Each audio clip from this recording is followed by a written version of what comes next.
What's up, guys? I'm Chris Eaton, and welcome to episode 111 of the old Snakes and the Fat Man now.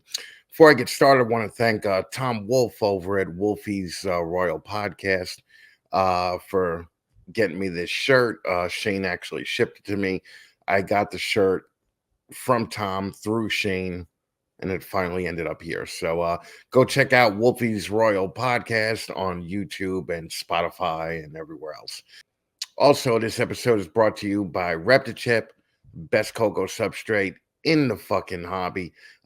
Stop being a bitch, all right? You've been hearing me talk about it for 8 years. Reptichip was the first sponsor of this fucking show, fucking 6 or 7 years ago, and I appreciate JT, appreciate him as a friend, appreciate him as a business owner, appreciate him as a vet. So this episode is brought to you by the old Reptichip there. Now, you guys know that I always say to avoid burnout, I'm going to do a couple episodes for you, and then followed by an episode for me. And this episode, I'm actually having my old podcast host and friend for 30-something years, Dakim Duncan, on. We used to host a podcast called My One Black Friend and My One White Friend about pop culture and movies and TV shows and everything. It was a lot of fun. And I just figured enough people have found that podcast on Spotify, and enough people have asked me to have Duncan on. So I figured finally, let's just fucking have him on. We redid the intro a little bit to include our old My One Black Friend and My One White Friend opening music. So this show is definitely for me. Enjoy the show, guys. Your favorite shows. Yeah, we got this. TV. Tune in. Listen. Latest news. The latest on the street. You know how we do. Comic books. Check it out. New movies. I said, you know how we do. Music, fashion, culture, all you need. You know we got you covered. Different points of view, best friends, over 30 plus years. One white, one black, Detroit, the tears, the greatest debaters, bringing you the latest. No hiatus, add us to your playlist. Top the charts, coming from the heart. The media, reviews, the drama, the art, behind the scenes, keeping you alert. 21st century, let's go berserk. Engaging the youth, the teens, OGs, relevant stories, interviews, comedies, breaking news, podcast on fire, live updates, down to the wire, iconic, symbolic, this is not for the clout. Pop culture, that's what it's all about. Join our conversation, anticipation, the world, the media, so much information. We got this. TV. Tune in. Listen. Latest news. The latest on the street. You know how we do. Comic books. Check it out. New movies. I said, you know how we do. Music, fashion, culture, all you need. You know we got you covered. Different points of view. All right, this episode is also brought to you by Redline Shipping. Okay, Robin just came in, took over the space, #1 reptile shipper in the fucking market. Robin is incredible. He's just a great guy. He got this thing going on at Tinley March, where he'll have the little bags, the I don't know what you call them. Apparently, I can't call them what I used to call them. But the little bags with the straps on, you know, for people that rollerblade. Anyway, he's offering those bags with a bunch of actual Velcro patches from different breeders and reptile companies all over the country. I think he got over 100 people to participate in this thing and kind of let you guys be at Tinley and buy or get the patches of your favorite breeders. So it's going to be a pretty big thing at Tinley. Use the code Robin60 for your first 2 shipments. You'll get 60% off of Redline's rates. And when you're done with that, use the code FATMAN5 and you'll get an additional $5 off of Redline's already discounted rates. So Robin's been a great guy. He's been a great guy to partner with, and I love him to death. Redlineshipping.com. All right, we're gonna head on down to Herp, see what's going on with the old Herp shows. .net. They're gonna be in Corpus Christi, Texas on February 24th and 25th. They're gonna be in Baton Rouge, Louisiana on March 22nd. No, March 2nd and 3rd. They're gonna be in Bryan, College Station, Texas on March 9th and 10th. They're gonna be in Rosenberg, Texas on March 16th and 17th. They're heading back to Louisiana and Slidell on April 6th and April 7th. Going to be in Austin on April 20th and 21st. And they're going to be in West Monroe, Louisiana on May 4th and 5th.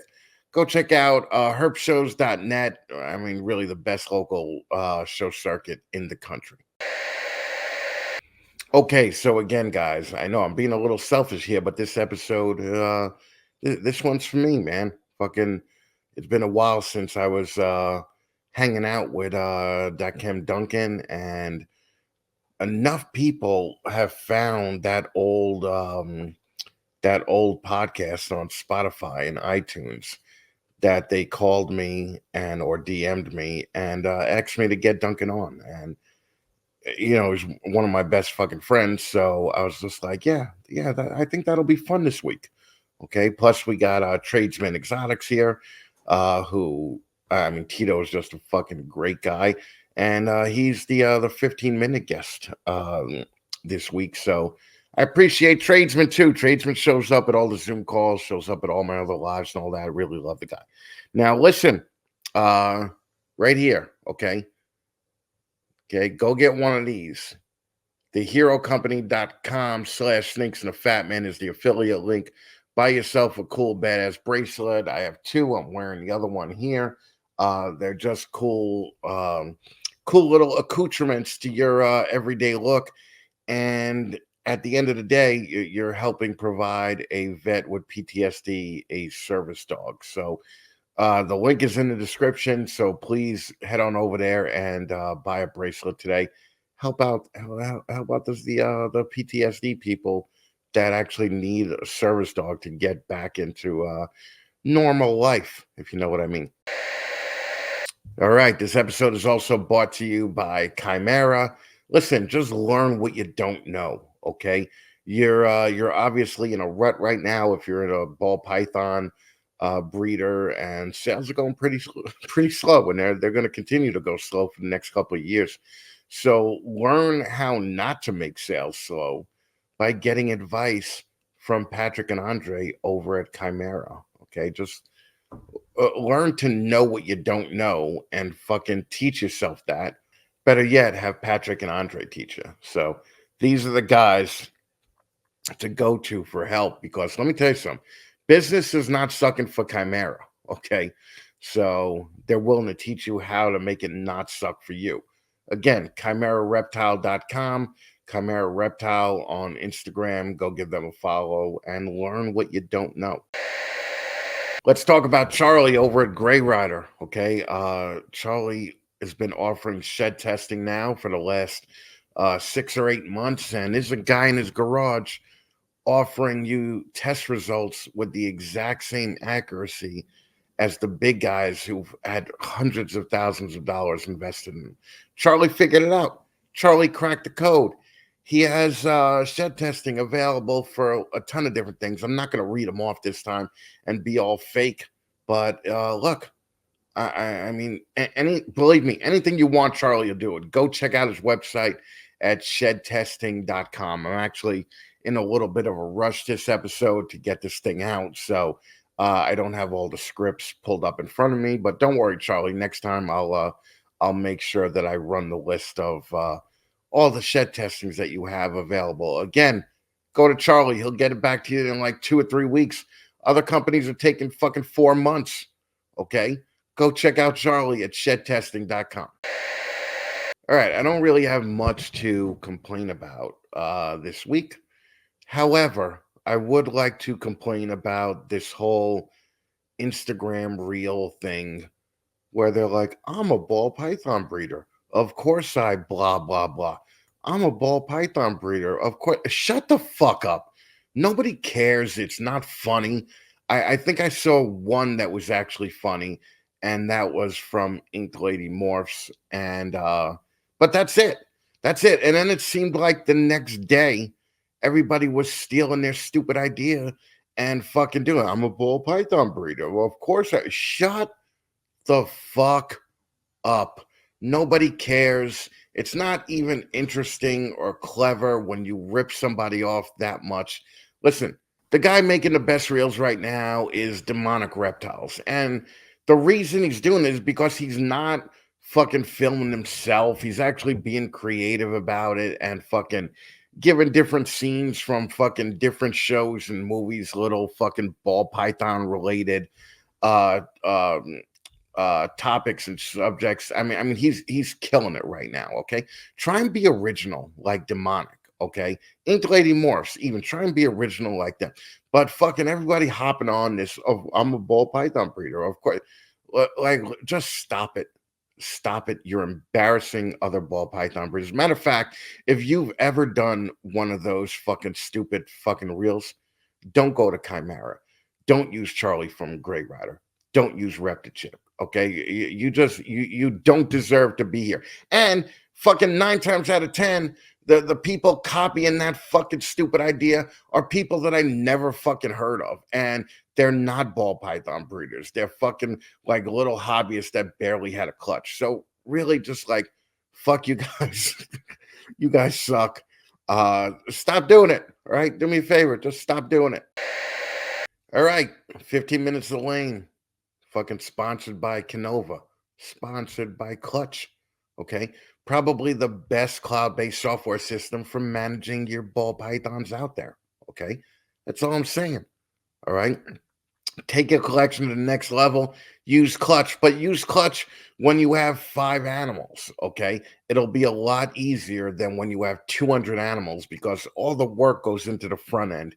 And I don't know. I just don't trust that a lot of you guys will actually, if you have 200 animals, you're not going to want to do the work in putting everything. So fuck you guys. Be smart about it. Fucking the ones that will do it, fucking love you guys. If you have 5 ball pythons, fucking start off right away with Clutch. That's the way to do it. Go check them out at cltch.io.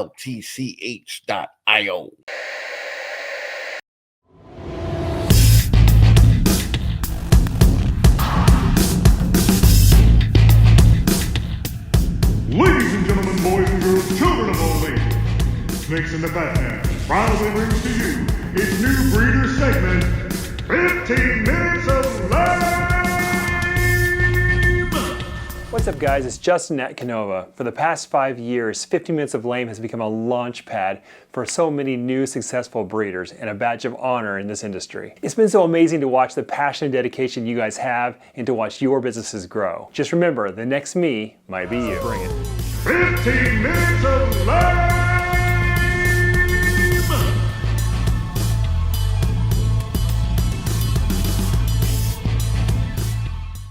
Ah, look who I got here, everybody. Fucking Ernesto Vargas. Right out of Jacksonville, fucking Florida. Tradesmen Exotics. What's up, buddy? What's up, man? How's everything going? Yeah, I'm living the dream.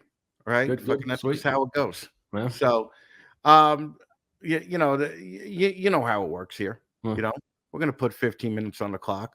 We're gonna let you pimp your shit, and we're gonna start that now. So first of all, the name is very fucking tough, working man, fucking middle class, fucking like is that why you picked it? Yeah, I mean, so I kind of had like a whole beard line kind of going before, and then I kind of took the same name and used it for everything else. I just added on the exotics onto it, and with this regular business that I have on the side, kind of like doing like furniture and anything else that people just want, like customized stuff. Plus, like it works for anything on animal related, like whether it be dogs or the snakes and whatnot. So kept it moving with that. Yeah. That I like the fucking name, man. I like the name. And now, how long have you been doing it? What with the with name or the just reptiles? the ball pythons, with just the reptiles? Getting back into the reptiles, probably I think either 2019 or 2020 I got back in. Originally I got in probably like in the early 90s, and then being in the military, I had to like I would build up a collection, sell the collection, build up a collection, sell the collection. Because Right, you get moved around a lot. And then the last big collection I had, I was doing a couple breedings here and there. And then right before Iraq, I just sold everything. And then I haven't been back into it probably since what was it, 2004 I left Iraq, and then got back in now. So, a couple years ago. that's fucking Yeah. awesome. Thank you for everything. Fucking going over there and fucking going to all the stands and fucking kicking ass. I appreciate that. Uh, Okay. Um, now, do you have a like is this a hobby or more of a business for you? right now it's a hobby. Like I'm treating it the same way I do with dogs. Like I used to breed dogs, I do working dogs, Doberman pinchers from Europe. And I'm kind of treated the same way. Like I'm building up my stock. Once I build the stock that I've made, then that's when I'm gonna be like, okay, well, I'm gonna start showing off more, going to shows, showing things up, producing a lot more, and then selling. Right now, it's just about building up my line and then saying, okay, this is what I'm gonna use for my line, kind of thing. Okay. Yeah. Now talk to me about expenses. How much have you put into this since 2020? Fuck, maybe 8, 10,000. Okay, so that's Yeah, actually not bad yeah, considering, some of these yeah. idiots A fucking lot of the hate stuff like I've done has been off of like trades. right, Like people want work done, and they'll be like, hey, can you build this? And I'll be like, I'll build you this, but I want a snake kind of thing. right. So yeah. And yeah, and you basically just use the income from one business to pay for another. Yeah, like right now, it's like even with like I breed rats also. Like the rats pretty much self-sustain themselves. Is like I sell off some of the rats here and there. That pays for like all their food and everything else. And then it also covers pretty much the electricity, which is about 25, $35 a month that I'm spending on electricity for the reptiles. So, Right. you know, And how many do you have? I got 10 ball pythons and then 3 green tree pythons. Oh, so you're trying to breed the green trees too. Yeah, yeah. I'm gonna focus more on the green tree pythons. I think the ball pythons is gonna be more like stuff that I like that I want to make myself. Right. But the green trees is what I want to work with, down along the line. Right. So Because so like you have you don't see anybody at shows anymore with green trees, oh unless they're all dude, imported. yeah, imported piece of shit that fucking will Yeah. die 2 months Mhm. later. Yep. So have you bred yet? Have you had any pairings? So we thought we were gonna have for this year coming up, but then I ended up moving in January. Well, sorry, in July, and it kind of messed everything up. Like I could not get the heat down packed because I put them in their own separate room. It's kind of like a sunroom. So Right. it's like I could not get the heat to regulate. Like it was going crazy until I figured out that I needed like what do you call like those window tints on the Right. windows for like the sliding door. So I put one of those and then I added some extra vents and louvers, and I was able to regulate temperature in the room. Because before that, it was getting into like the high 90s sometimes, and then it just wasn't staying where it needed, and nothing went. Like everything that was like pretty much ready to go, nobody went. Right. So it kind of screwed me over with that move. Okay. All right. Yeah, Well, you got a year. You yeah, got a yeah, year for to sure. have a clutch. Fuck out. Yeah, Okay. I'm sure you'll. I mean, yeah. remember what happened to the last one that didn't have any clutches. All right. Fucking just just make it happen, man. So the green trees. Were you working with designer green trees or no? Kind of, yeah.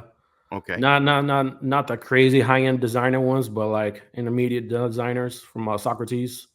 Oh, So Socrates is yeah, fucking awesome. Yeah, yeah, fucking Socrates is probably one of the better green tree guys in the country. yeah. I got You a know, couple from him because he's about 3.5 hours away from me. So right? I usually like anytime I go on, I just go down there and just buy one from him. Fucking Uh, freaking A, man. I love that guy. Now, do you plan on doing shows once you do this, or are you going to be like a morph market only type of guy? No, I'll probably do the shows, but I think I don't know if I'm gonna do any morph market. It's like honestly, it'll probably just be shows because like I said, I want to have it where it's just like I start bringing green trees back into this, into the shows, but I have Right, it where it's on display where nobody can be playing with the animals or touching the right, animals. right, It's just all gonna be build some acrylic racks for them and just have them where they're showing off. right. Now you're So not doing morph market because of the direction morph market's been going in. I mean, I don't care about the direction they've been going in. It's just like online, it's always hit and miss. Right. You know, like even with me, when I pick a dog, like I'd rather go see the dog or fly out, go see the dog myself. Snake, I'd rather see the snake because sometimes you can see it in a picture, you get it, it looks totally different. Right. You know, so then you got all these people online dealing with some of these schmucks online. And you just like you want to slap people, and it's like, no, I don't want to deal with the bad reviews. That's what I'm saying. So, That's exactly what I'm saying. So now, what's the 5-year plan for Tradesmen? 5 years is building up, pretty much getting the green trees right where they need to be, going more for those, building my lineup for that, and then also building like my business on the side. You know, developing everything for that, buying everything slowly but surely. Like right now, we have a pretty big garage, so it's like you can fit pretty much 4 cars in that thing. So, you know, I've been buying everything a little bit that I need, pretty much. You know. Okay. And are you married? Does your wife or girlfriend help you with all this shit? No. I mean, she's invested in like 2 or 3 of the animals, but like to help me wise, it's like she's not a snake person. Like when they're babies, she'll touch them and stuff like that, but not to be like playing with them. You know, Right. She's not. Gotcha. She's not. Yeah. So you're basically doing it all yourself for now. Yeah. And I mean, it's kind of took like I want to say a standstill, but I hit back on the throttle a little bit because of the baby. We just had a baby. He's about a year and a half. He's about 18, 19 months now. So it's like I'm kind of making sure he gets what he needs first before like I give too much to the animals. And once he's bigger to help out, then I can start dealing with the animals more and stuff, you know? Right. Gotcha. So like the end game is not to become a Canova or a. Nah, I like working. I like working. Like even if I was making, even when I was doing the dogs, man, I was making a shitload of money off of the dogs, and I was still working. You know, so right. What do you do with the dogs? With the work? Oh, welding.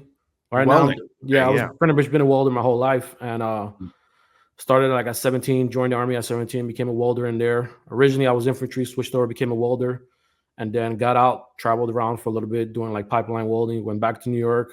Came out here to teach welding and do like underwater welding, like teaching that. Oh, nice. And then I kind of got tired with that. I ended up slapping the shit out of one of the students. And like I figured like I was like about to give my 2 weeks anyway. So I was like, man, I'm just sick of this fucking student. Slap the shit out of him and be like, here's my 2 weeks, I'm done. You know, and the opportunity came out like now to do like operations manager. So I took the operations manager. Has nothing to do with welding, but it's like they do like cleaning, like kitchen cleaning, like the hood ranges and stuff like that. Right. And I basically set up all the installations for like the ranges, the hoods, the fans and stuff like that, ducts. Right. So commercial stuff. Yeah. Set up all the like the scheduling for them, making sure everything's clean, going over all like the work orders and stuff like that. So a lot less of a chance to smack the shit out of somebody doing that, right? Yeah. I mean, you never know, but so it's a lot less bullshit. Right. I gotcha. And what are some what projects that you're working with as far as the ball pythons go? Candy, stuff. Yeah. Okay. I like the candy jeans. Yeah, fucking candy. It's fucking nice. Okay. I was looking at Monarch also, but I'm not sure yet. So yeah, well, Monarch is the next, you know. I mean, I'm on Team Monarch, obviously. Rather than Ultramel. So the Monarchs are fucking nice as shit. Yeah. All right, let's talk some sponsors. Now you're down in Florida. So do you have any sea serpent racks? Actually, yeah, I have a hatchling rack from them. There you go. Yeah. Fucking Chris Nettles does not give you a fuck you. Now, have you ever gone to a herp show? No. It's not like out in Texas and Louisiana and stuff, right? Yeah, Texas, Louisiana, Oklahoma. Yeah, they really don't go out to Florida. But that doesn't stop Sean Gray from giving a big old fuck you to you. Okay. Now, do you use Redline as far as shipping goes? Eventually, probably I will stick with Redline. So I like Redline from what I'm hearing a lot of good things about them. So, but I don't use them right now. Okay. But you don't really ship right now, right? No. Okay. So Robin does not give you a fuck you. That's the way to go. Now, have you ever gotten anything shed tested? No, I haven't got anything shed tested yet so far. No. Charlie's giving you a big old fuck you. Well, once they start in the green sheet python testing, then. Well, yeah. I mean, that's what everybody kind of wants right now, right? Now, have you ever used Liberty Business Services? No. That's like the Liberty tax thing? No, but they do they get people money back for COVID, for lost wages and lost salaries. And I worked all of COVID, so. Yeah, that's the same thing. That's Yeah. the same thing I did. Yeah. Now, have you ever bought a snake from Liberty? Gives you a big old fuck you, by the way. So yeah, have you ever bought anything from Justin? No, not from Justin. Ozzy, my Ozzy guy. So. Oh, Justin gives you a big old fuck you. And obviously, if you never bought anything from Justin, you're not using clutch. No, I don't use it. Wow, he gives you 2 fuck yous, both fingers, both fucking fingers. Now, do you use Repti-Chip? Oh, actually, yeah, that's my preferred one. It's like that's the only one that I've noticed that does not get moldy. That's what I'm saying. No. JT doesn't fuck around. Also, he's a fellow vet. Yeah. All right. So he does not give you a fuck you.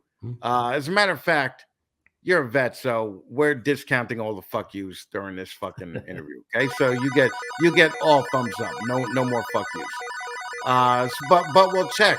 Did you do your logo with fucking Blake Stewart? Oh no, I pretty much did my own logo, so it's okay. Blake Stewart still doesn't give you a fuck you because Blake's a vet too. Okay, so fucking it's all good. And then have you ever bought anything from Reptile Deli? No. Oh, Brian would give you a fuck you, but you're a veteran, so he's not going to give you a fuck you because he's probably scared of you. Okay, so you're one of the few Puerto Ricans down there in fucking Florida, huh? Well, yeah. So when I moved out here, there was no fucking Puerto Ricans. None.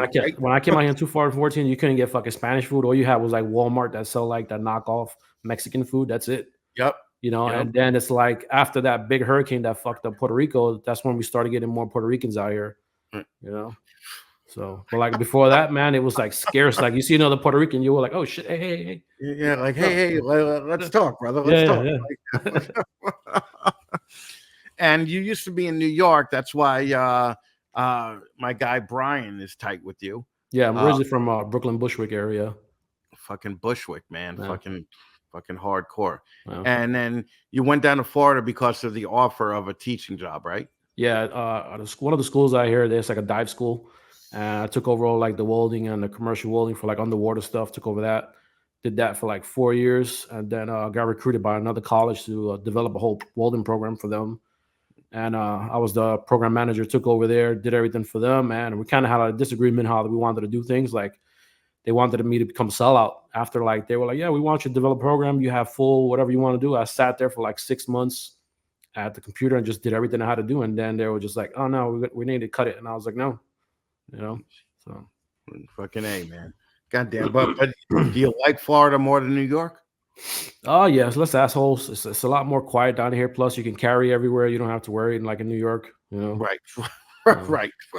In New York, what is there a 4-year mandatory wait that you have to do for even getting a gun, right? Yeah. Plus, it's like anybody can know you're carrying. Anybody just go online, search your name, and automatically know you have a license. You know. Right. So it's ridiculous over there. It's not like that in DeSantis territory, huh? Yeah, it's a lot more quiet. Like. Up when I moved back to New York, I couldn't adjust anymore. Like after Iraq, I was constantly getting in fights over there. It was just too much for me, you know. Right. Like dealing with other people. I was like, I can't deal with this shit. I can't even get on the train with people stepping on me, getting too close to me, get all paranoid. So I was like, nah, I got to get out of here. You know? Dude, I get it. I'm here and I fucking get it. Yeah. All right. Now, how can people get in touch with you if they want to get in touch with you? I'm on TikTok, Instagram, Facebook, pretty much everything under Tradesmen Exotics. Yo, you're a fucking vet and you got a TikTok, man? Yeah. Shit. What's up with that? Fucking what's up with that? You're trying to get the kids. It's funny. It's funny, man. You got a lot of fucking videos on there. Do you really? I didn't check you on TikTok. That was the only because I was thinking like this dude is way too much of a man to have a fucking TikTok. Like a fucking little kid. Fucking he's not gonna have a TikTok. You'd be surprised how many tradesman stuff is on TikTok. It's like actually more than Facebook. It's either a tie almost between Instagram and like TikTok. Oh, fucking A. God damn it. Your time's up anyway. But fucking, I would have lost money on that bet. Okay. Big fucking tough guy. Fucking be like, check out my TikTok where I'm dancing around. Fucking, fucking showing off these fucking snakes. Fucking, dude, listen. Tradesmen Exotics everywhere. All right. Now, you don't have a fucking underscore in between your fucking name, do you? On Instagram? No. That's just regular Tradesmen Exotics, no dots, none of that. Man. That's fuck those underscores, right? Go and follow him. Go and follow him on TikTok. I'm gonna do that right now. because I got to see what this motherfucker has up there on TikTok. So fucking, dude, thank you so much for fucking hanging sure, out. man. Thank you for everything, man. Appreciate it. Thank you. And thank you for all your support on all the shows all the time. I really appreciate you. I Yeah. appreciate you a lot more than Brian does. Okay, that's all I'm saying. All right, that's all I'm saying. So, brother, thank you so much, man. Have a good one. Likewise, man. Take it easy.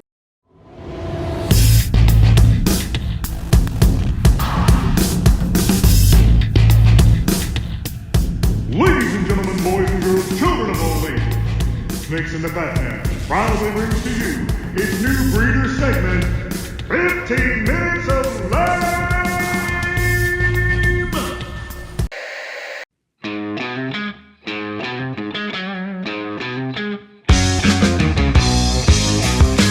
Listen, guys, Stewart Design doesn't just create logos, they build brands.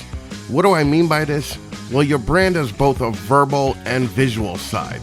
Think of this as your brand message and brand image. Your brand message is what initially draws clients to you and continually generates new business. After that, the quality of your product and service keeps them coming back and retains them. Without effective messaging, you're only going to be connecting with a small percentage of the clients you could be connecting with. Your brand message helps you clearly define who you are, how are you different from your competitors, what value you offer to your clients, and why potential clients should choose you over others. For this reason, Stewart Design always starts branding projects by developing your brand's message first. Creating a logo without understanding why and how it needs to look is only going to hold your company back and should be considered fucking malpractice. Stewart Design starts by clarifying your goals, audience, and industry. Then they form your messaging. After that, they strategically determine what colors, styles, and fonts make the most sense to use. And then finally, how the logo needs to look and function. You see, the visual identity of a company should be a natural result of proper strategy. Because the question really shouldn't be, do I like this? It should be, will this work? Stewart Design figures out what will actually work and provides you with a true investment to grow your business. When done right, it should attract the right people and it should reflect your business properly. It should make your company more memorable and it should build trust and credibility with your clients. On the other hand, if it's done poorly, it could do the exact opposite. It could make you look amateur and can actually deter your business. Don't settle for a fucking idiot that simply offers you a cheap logo. Build your brand the right way. Bring out your best so you could get it right from the start and finally move out of your mother's fucking basement, crush it at Tinley, Pomona, or Arlington, and build a life for yourself doing what you love. Contact Stewart Design today. You could reach them at stewartdesignbrands.com. Again, that's stewartdesignbrands.com.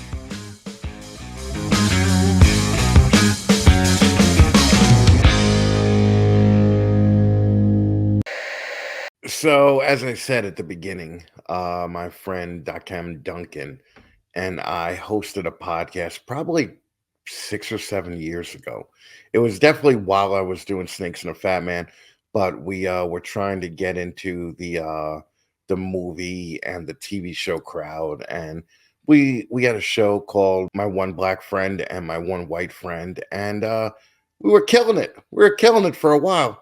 But the pop culture and movie people and all that, they get even more offended than some of you snake people. So after about 50 episodes, we actually stopped that. But apparently, they're still available on Spotify because you guys must have been searching Chris Eaton, and that came up, and enough of you actually done it to start listening and becoming fans of that show. So I got some messages saying that they'd love to hear Duncan on the show. So I called up Duncan and said, let's do just a fun show. Let's talk about old shit. Let's give opinions on shit. And go check out that show. Matter of fact, if you have the time, it's on Spotify, I think still.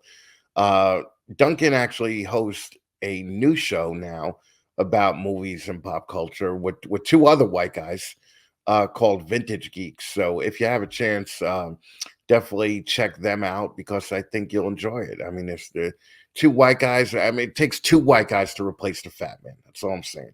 And Joe and Jesus Christ, I can't even think of the other guy's name. Fucking David.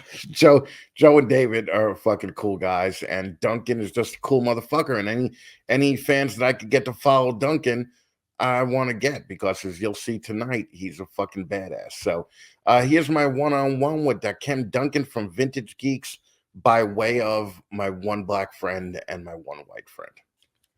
What's up, everybody? Look who I have here. The only black guy I know that has a baller condominium in the middle of Manhattan, okay, and is the former host of my old podcast, My One Black Friend and My One White Friend, Dakim Duncan. What's up, brother? What's going on, bro? After all these years of knowing, you still mispronounce my name. I still mispronounce your first name, Dakim, right? Yeah, Dakim. Yeah. Yeah. I just want to say I do appreciate the chance to come on and reunite with you, but I find the timing suspicious. It is Black History Month. That's why I'm doing it. And you just wanted to bring the black guy on for Black History Month, right? I have had a couple of black guys on in different months. Right.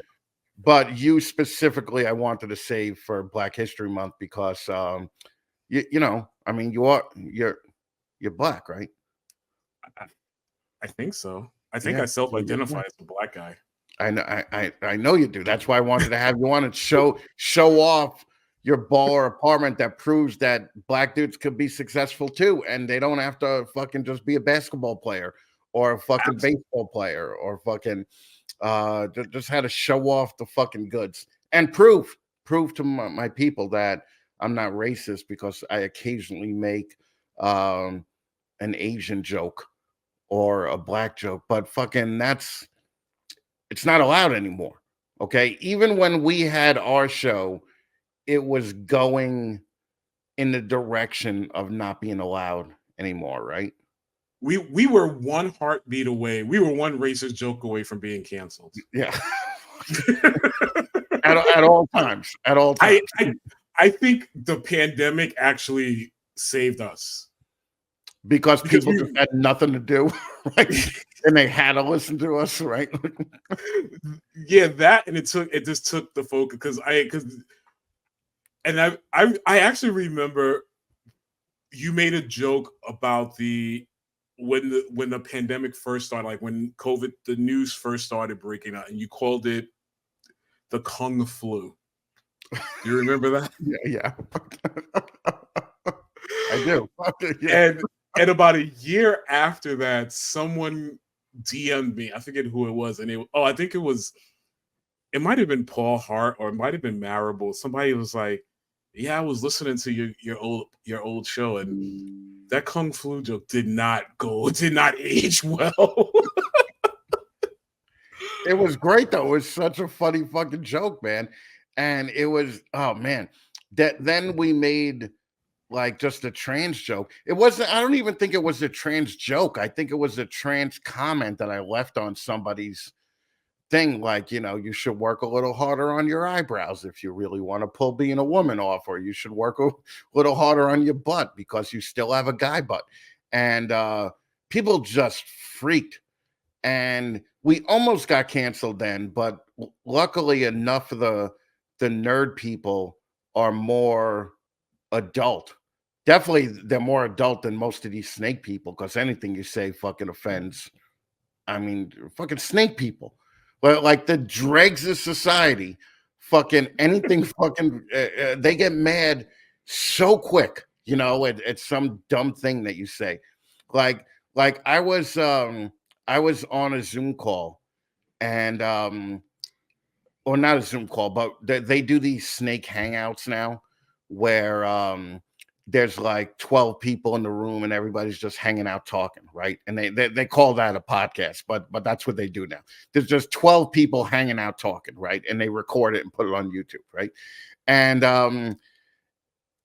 the host wasn't doing you know what I felt was a good enough job, right? So I just started saying, okay, let's go around the room. You know, what's the age you lost your virginity, right? And everybody was like 16, 18, you know, or whatever. And then one girl comes on and goes 12, right? And I just go, woof. I go, you must have been tight as fuck, right?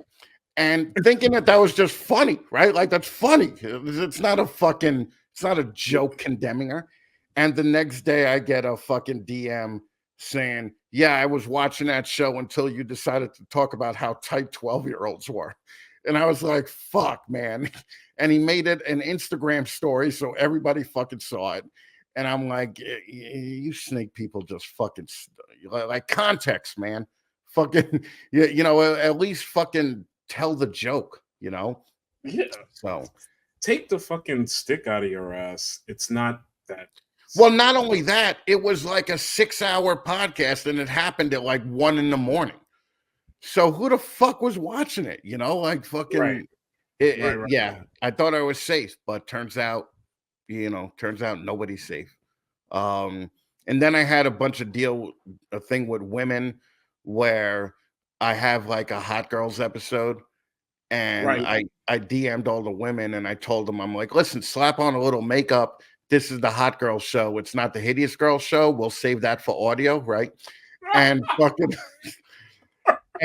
and somebody leaked that email out and fucking showed everybody that I was a piece of shit because I asked women on my show to fucking put on makeup and look good. Okay. One girl who took pictures of her asshole for her OnlyFans account yelled at me saying I was degrading women. Okay. So I just really, I swear to God, yeah, I just don't get it. It's so fucking bad, man. It's so fucking bad. You guys don't get a lot of hate because you guys kind of currently you ride the non-offensive wave. Like the only one that I say you really have to worry about it is what the fuck's his name? David. Yeah, David, because David will just show up high and fucking say whatever he wants. But you and Joe seem to be more adult these days. Yeah, I don't know. It kind of goes back and forth. Like, I mean, I think what happens is because we'll start talking before we hit record, and sometimes we'll even forget to hit record, and we'll just start like just going. And I think at least for me, I get a lot of my shit out before we hit the record button. But I've said a couple of like things like on the show that was just like, I've seen the faces, like I've seen Joe and David be like, ooh. I think I dropped the N. I think I dropped the N word on the show, and they were like, "You're the first person to say the N word in the history of the show." I was like, "Well, they're two white guys." Yeah, I was like, I would hope so, considering I'm the first black guy you've had on the show. Seriously, and when we stopped doing our show, they fucking scooped you right up, right? Like they were like fucking. I mean, it was like 2 weeks later, and Duncan messages me, and he's like, all right, what would you think if I joined Vintage Geeks? Who did they have a third person at the time or no? No, it was just the two of them. So you would definitely like the diversity hire, right? Because they've been doing it for fucking months before they decided to add a third person. No, well, they actually had a third person. I think when they started out with a third person. Don't ask me who it was. Right, but they were called something else, though. I don't know. I know. Go do research into your own show. I get it. Why the fuck should I care? No, seriously.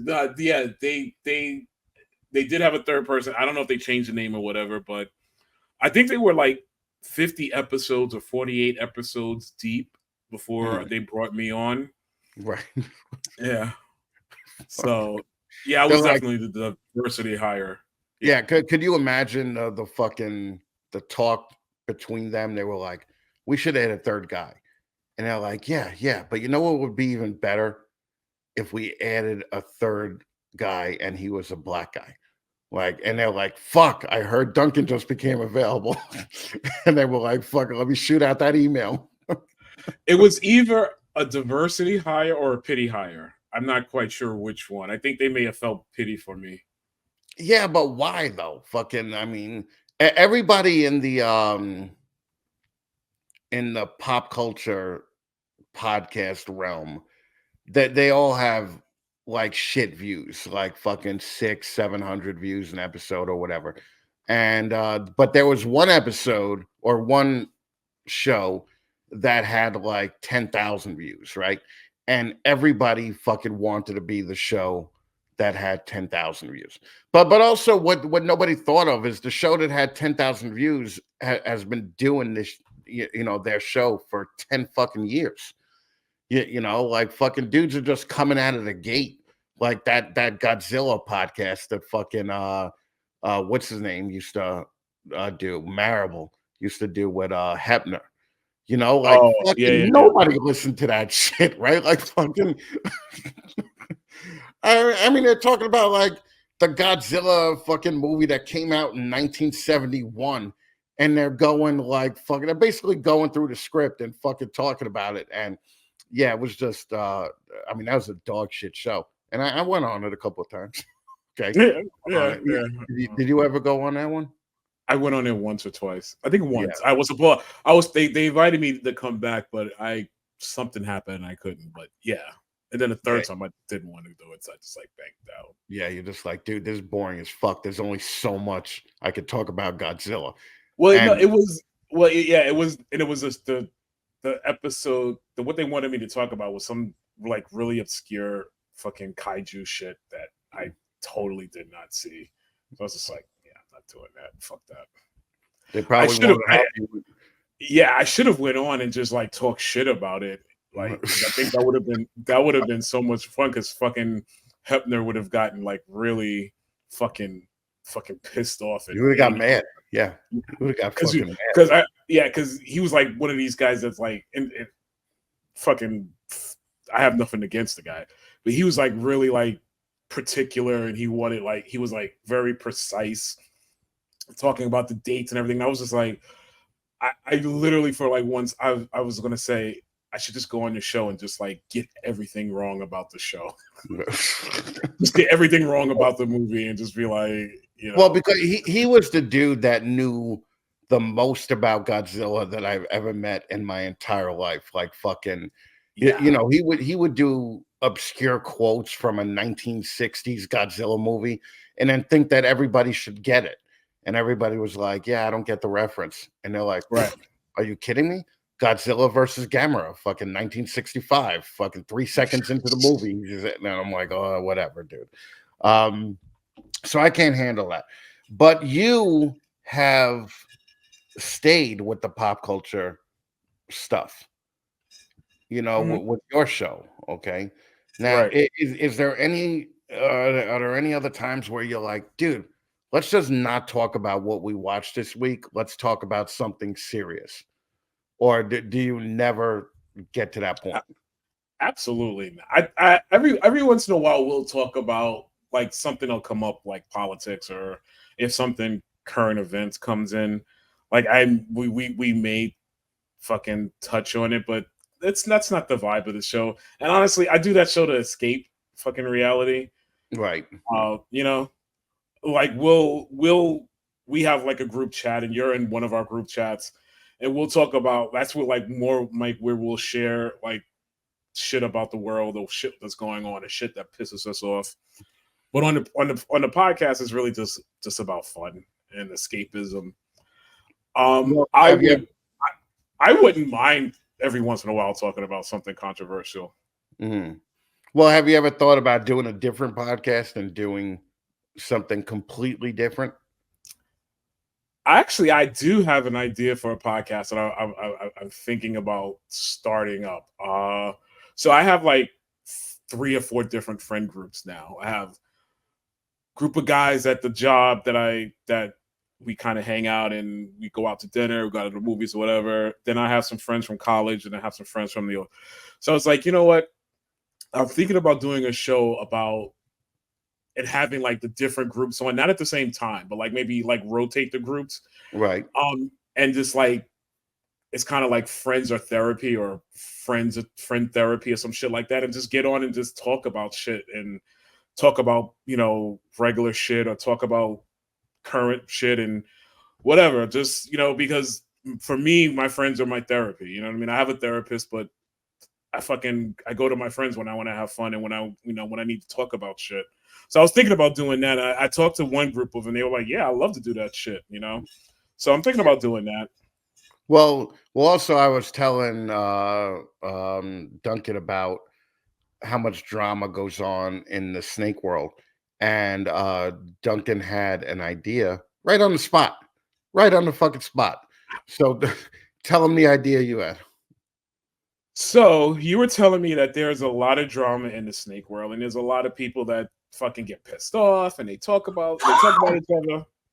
So I think me and Chris are going to help the world. We're going to help the snake world. We're going to come in and we're going to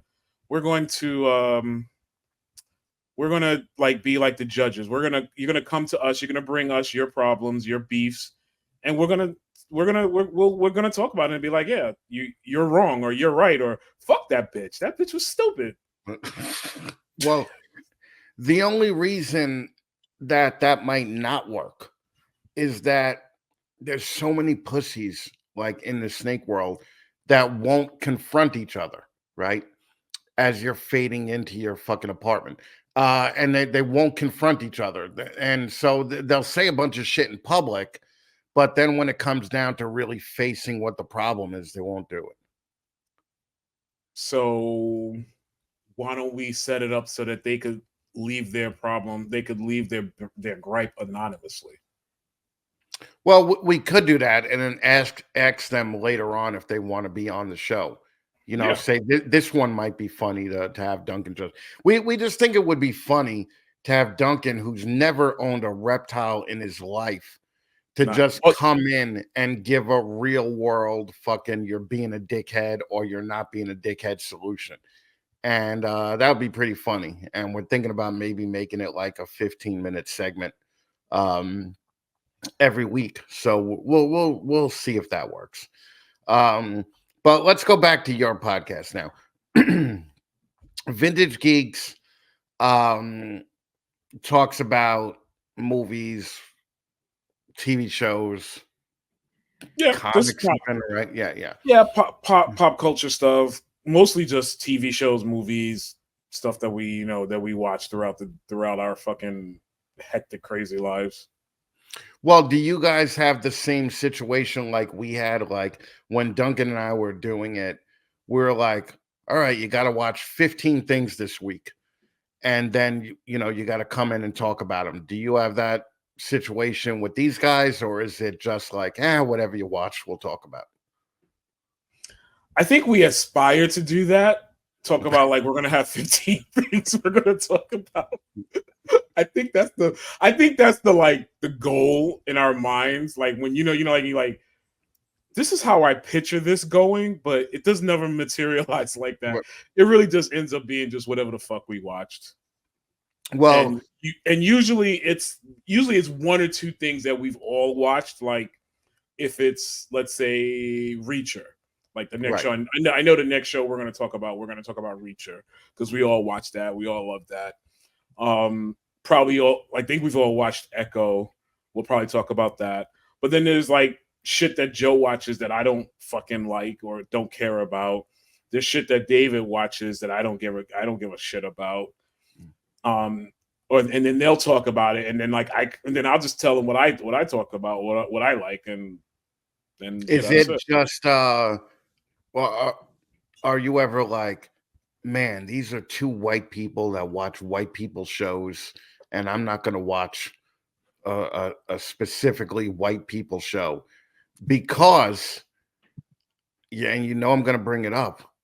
Duncan, who hosts a pop culture podcast, has never watched an episode of Ted Lasso. Okay, to this day. So, and I just activated Apple TV Plus, and it came up on my recommendations, and I was like, "Fuck that! Some white people shit." Why? Why? It's so good, man! It's so fucking good. Why? I don't know. I've tried. I tried when you recommended the show. I tried when I was on when David and Joe were my co-hosts were beating me, browbeating me about it, and I just can't get into it. I don't know what it is about that show that just like yeah, nah. Now it's just a matter of principle, right? It's just Yeah, like it's over. I'm not watching. now I'm like, fuck them, fuck those guys. Dude, it's so fucking good. Right? Just watch it. And really it's kind of like a testament to how regular your show is, because like Reacher's been over for like 3 weeks now, and Echo's been over for Echo dropped everything on one day, right? And that was Yeah, about 3 weeks ago. So you guys are on a schedule of what, once a month? yeah, probably. Yeah, yeah. I mean, listen, my view is there are a lot more qualified people that talk about this shit. They get paid big bucks to talk about this shit. You don't need to come listen to our dopey ass show to fucking if you want to hear, highbrow analysis of fucking Echo or Reacher. You come to hear three fat. Well, Joe's not that fat, but me and David are pleasantly plump. Over the hill guys that have too much shit going on that that really have no real expertise in talking about any of the shit that we talk about, but we enjoy it. You know what I mean? And if you don't like it, guess what? There's a million and one other podcasts that you can go and listen to that'll fucking tell you the same fucking shit. Well, that's the same thing with the snake stuff, right? Like Mhm. when I started, there was 2, right? And Mhm. now there's probably about 85, all right? So like for every night of the week, there's at least 2 or 3 reptile podcasts going on, okay? And they get like minimal as fuck views, with the exception of myself and another guy. We tend to get more, views on YouTube, but we still get more views, but both of us at least, on audio than we get on YouTube, right? Like fucking uh to have a podcast, it used to be you had to have audio, like an audio version, right? Right. And you guys still do just an audio version. Yeah. Yeah, Mhm. okay. And any plans to take it to YouTube? None, right? Not really. Nah. Just don't care. Don't. I mean, we've talked about it, actually. I think we did talk about it. I mean, we just recently started.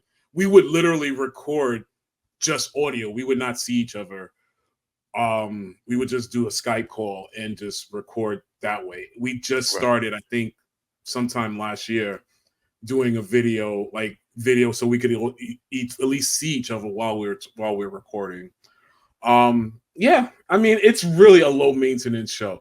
I wanted to ask you, why do you think your show gets as many views? Like, what sets your show apart from the other 85 reptile shows out there?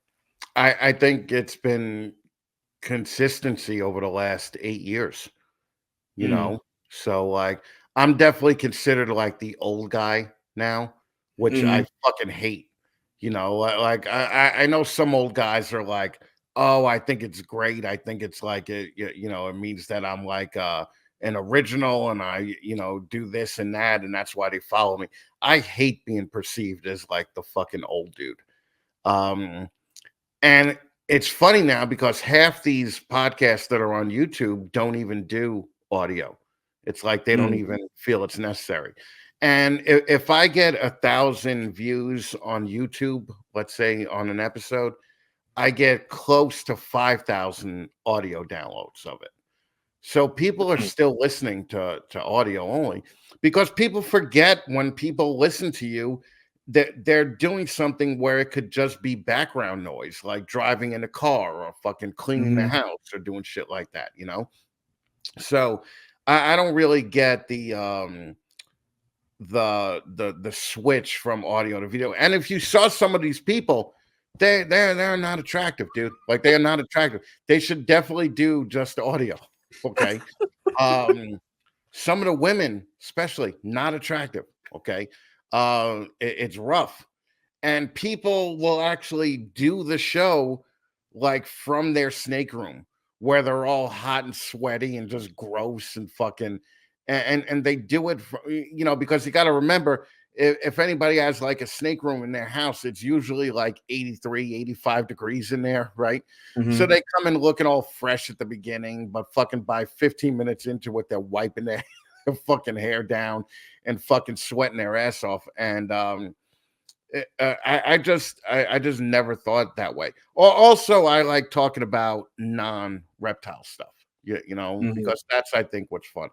But like if you're gonna buy a snake from somebody, you don't really care what they have for sale, or you do to a point, but you'd rather know the person that you're buying from, because it's not like you could just go to Walmart, or Sears or Target and pick up a fucking snake, so that's what I try and do different. And it's but I say all the time, you don't come to my show to learn anything. You come to my show to laugh. It's like it's not really a reptile show, it's a comedy show that reptile people enjoy coming on. So now what do you guys do? I mean, it sounds like nothing. I was gonna say, what do you guys do that's different from every other fucking show out there? Because there's still a lot of these lower tier pop culture podcasts out there. Yeah, I mean, I don't listen to that. I don't listen to any actually of a pop culture podcast. So I don't really even know like what our secret sauce is, if we even have any secret sauce. I just think it's authentic. It's like we come together when our schedules align. We talk about shit that interests us. So we're definitely like all right. I'll say this, like PCL. I listened to PCL, the original podcast, maybe once or twice. Just so all you snake people know, PCL was Pop Culture Leftovers. It was the biggest pop culture podcast out there. Right. Yeah. And they burned through like 30, 40, it felt like 30 or 40 different things like every fucking episode, which I just don't even know how. I didn't even know. I remember we had Brian on our show, and I even remember asking him, like, how the fuck do you listen to all this shit and watch all this shit? How do you watch all of these things? And I don't even remember what his answer was, but it's like, it's, you try to keep up with everything that's coming out. There's so much that's out there. It's impossible.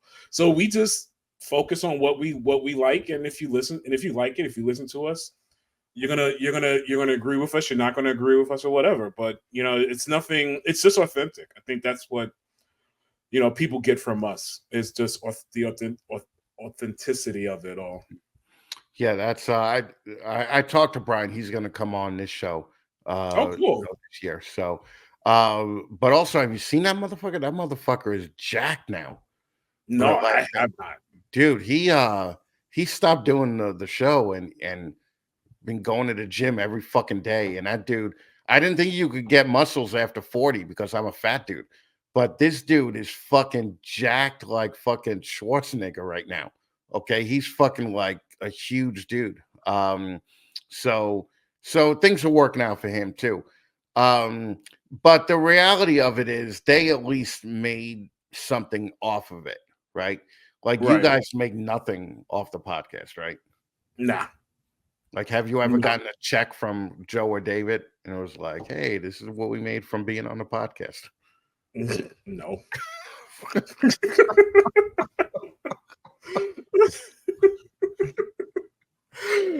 Fuck. I mean, now that you say it, I don't know. Fucking maybe Joe is pocketing the money. I don't know. Well, you better fucking talk to him about that, right? I mean, dude, I don't even know. Like, I don't know the login to anything. I don't know. Like, I barely go on our Facebook page anymore. I used to go on our Facebook page and be like, "Oh, I'll be the guy to post shit up on our Facebook." But like when we used to our podcast, I would take the podcast, I would chop it up, I'd make those silly little promo, 30-second promos. I do literally nothing for this show, and it's good. Like it just works for us. Please excuse this brief interruption for a word from one of our sponsors. All right, I still got to read this because I haven't committed it to memory yet. But the following message is not financial advice. Are you a 1099 employee, also known as an independent contractor? If so, Kevin from Liberty Business Services can help you receive up to $32,200. The self-employed tax credit was passed by federal legislation in response to the COVID-19. Can't say that. In response to the vid-19 pandemic. This money comes back to you in the form of a check from the U.S. Treasury. Or maybe you're a business owner with W-2 employees and experienced a partial or full closure, supply chain issues, or had a loss in revenue due to the vid. The Employee Retention Credit Program was created for you. You could be eligible for the ERC program, which is a payroll tax refund of up to 26 grand per employee. A portion of Liberty Business Services proceeds will be donated to USARC because Kevin is a lifelong reptile keeper. Let's see here. For more information, please call or text Kevin at 570-855-6060 or go to libertybusinessservices.com for more information.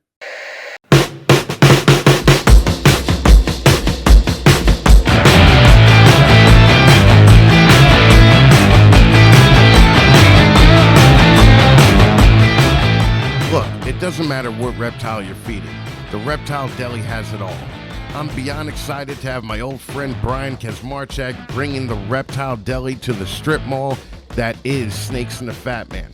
I've watched Brian grow this business from a fucking storage pod to a 25,000 square foot facility in a state where they make it almost impossible for a small business to succeed, let alone grow.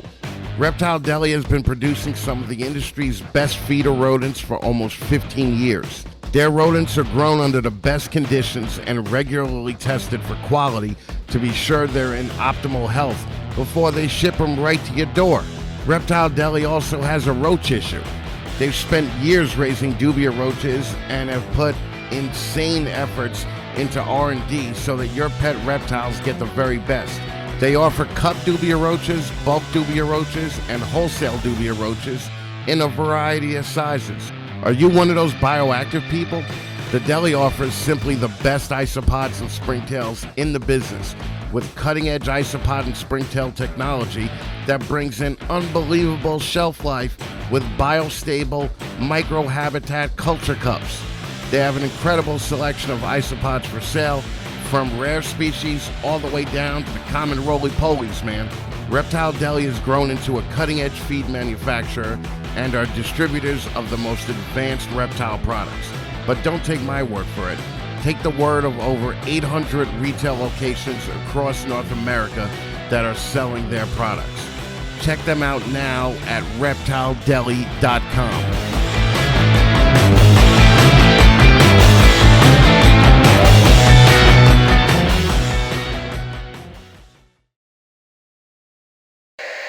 I think every year we keep saying we need to be a little bit more consistent, and I know last year was just really bad. For me personally, it was a bad year for me. So I literally couldn't care. Last year I couldn't care if we recorded or not. But this year I really do want to get more into it. But man, fucking life is crazy, bro. Yeah, I know. Especially, then you think at 50, like you're like, I'm gonna be a retired rapper by the time I'm 50. Fucking just pulling in the fucking money, right? And that it never works out, man. Fucking, it's more busy at 50 than it was at 25. Hell yeah, bro. And it's like, for your audience that doesn't know me or don't really know, like I work with kids. So I work in a program where, I interact with kids day in and day out, interact with their parents day in and day out, and love my job. But Jesus, some of these people are really fucking screwed up. Right. Yeah. Really fucking screwed up. So it does take something. So there are times like when like I want to like watch shit for the pod so that I'll have some time to talk about shit, but then it's just like my job just fucking takes me out of it, and I'm just like don't have the fucking bandwidth for it. Yeah, you're just So this like, is I'd rather pass out and fucking eat something when I get home, like fucking yeah. It's Yeah. but believe me, I'm like that with this show, and I only do it twice a month. Okay. Right. And every month, no matter how much I prepare, I'm still editing it and getting it up and doing graphics for it the day before the release. You still do it all by yourself? Like I thought you were Yeah. hiring somebody to do it. No, it's just not worth it. It doesn't make enough money to actually hire somebody. Got it. So, and the money you do make, I've been honest, it makes anywhere from 15 to 25 grand a year, and you just don't want to split it. Like you're like, I work hard for that. Like I work harder for this than I do my day job. It's fucking, it's just fucking ridiculous. But keep doing it because you got to keep up with the kids, right? Like fucking, there's new shit coming out literally every fucking week. So, because that's the nature of the hobby that we're in, right? Like fucking, every week a new kid will buy a snake, and then every week a new kid will be like, I've owned that snake for 8 days now. I'm gonna go on YouTube and tell people how they should take care of it. And you're like, relax, Junior. You've been doing this for 8 fucking days and you've done nothing. Okay. You wouldn't have a show. Like if you have under 100 views on any podcast, and if you consistently have under 100 views, I would just tell you to stop. All right. I mean, because all you're doing is really getting in the way. All right. So like you're getting in the way in the sense that I want to watch Echo tonight, or I want to watch Tales of the Jedi, but I'm not going to watch that because I feel so bad for you that I'm going to watch your stupid show. So you're just getting in the way. If you have under 100, just shut the fuck up. Nobody cares. I don't know. I think of it the opposite way. I think if it's for us, like it's a hobby. It really is a hobby for me. This is a hobby. Like I couldn't care if we made money or not. Like I just generally enjoy getting on the I was gonna say on the call, but getting on the line with David and Joe. And when we used to do our show, it was the same thing. Like it was almost like what we watched or what we were talking about or reviewing was secondary to just being on with my friends. With friends. And just So for me, it's like if you're getting under 100 views and you're okay with that, like, yeah, fuck it. Like, go ahead, do what you gotta do. But can't you just get on the phone with your friends and not subjugate people? God, how old are you, bro? Who the fuck gets on a phone anymore? Dude, I get on the phone all the time, man. All right. And you're old. And I'm old. Yeah. That's why you're the old man of the podcast world. Well, I think what's helped you is that you have a kid, right? So fucking, you have to know what's going on in that 16 to 18-year-old world, Yeah, and because I work with kids, so I actually get more from or learn more from just going to work and just hearing what these kids talk about and seeing the dumb shit that they do and being like, God damn. Thank God I wasn't. I just went on Snapchat last night, right? Ugh. Because everybody was telling me, they're like, you got to get on Snapchat. It's another way to advertise, right? So I go on Snapchat and I start up an account, and I spent like 10 minutes looking around it, and I'm like, what is this even for? Like, what does it do? I don't understand what fucking Snapchat does, except show me pictures of my friends in little cartoon fucking faces. That's all it does. There were no pictures. There were no. I mean, I think you could send a message back and forth, but what's the fucking point of that?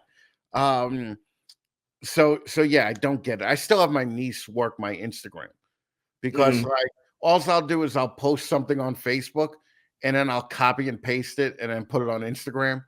And I'm like, well, when I use Instagram, I do this. And my niece just looks at me and she's like, you're not even using Instagram. But like this, but like you're not even like, what is wrong with you? I have no idea how to do a story.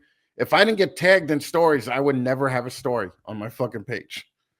Bro, I'm the same way. Like I don't get, I'm not into the whole social media like I used to be. I used to be on Facebook every day posting shit, and then Instagram came out and I was like doing like stupid little street photography type. Man, I don't know who has fucking. Oh, you were one of those people doing street photography? Yeah, I was one of those. I was one of those fucking people running it through Lightroom and fucking posting it on fucking. Yeah.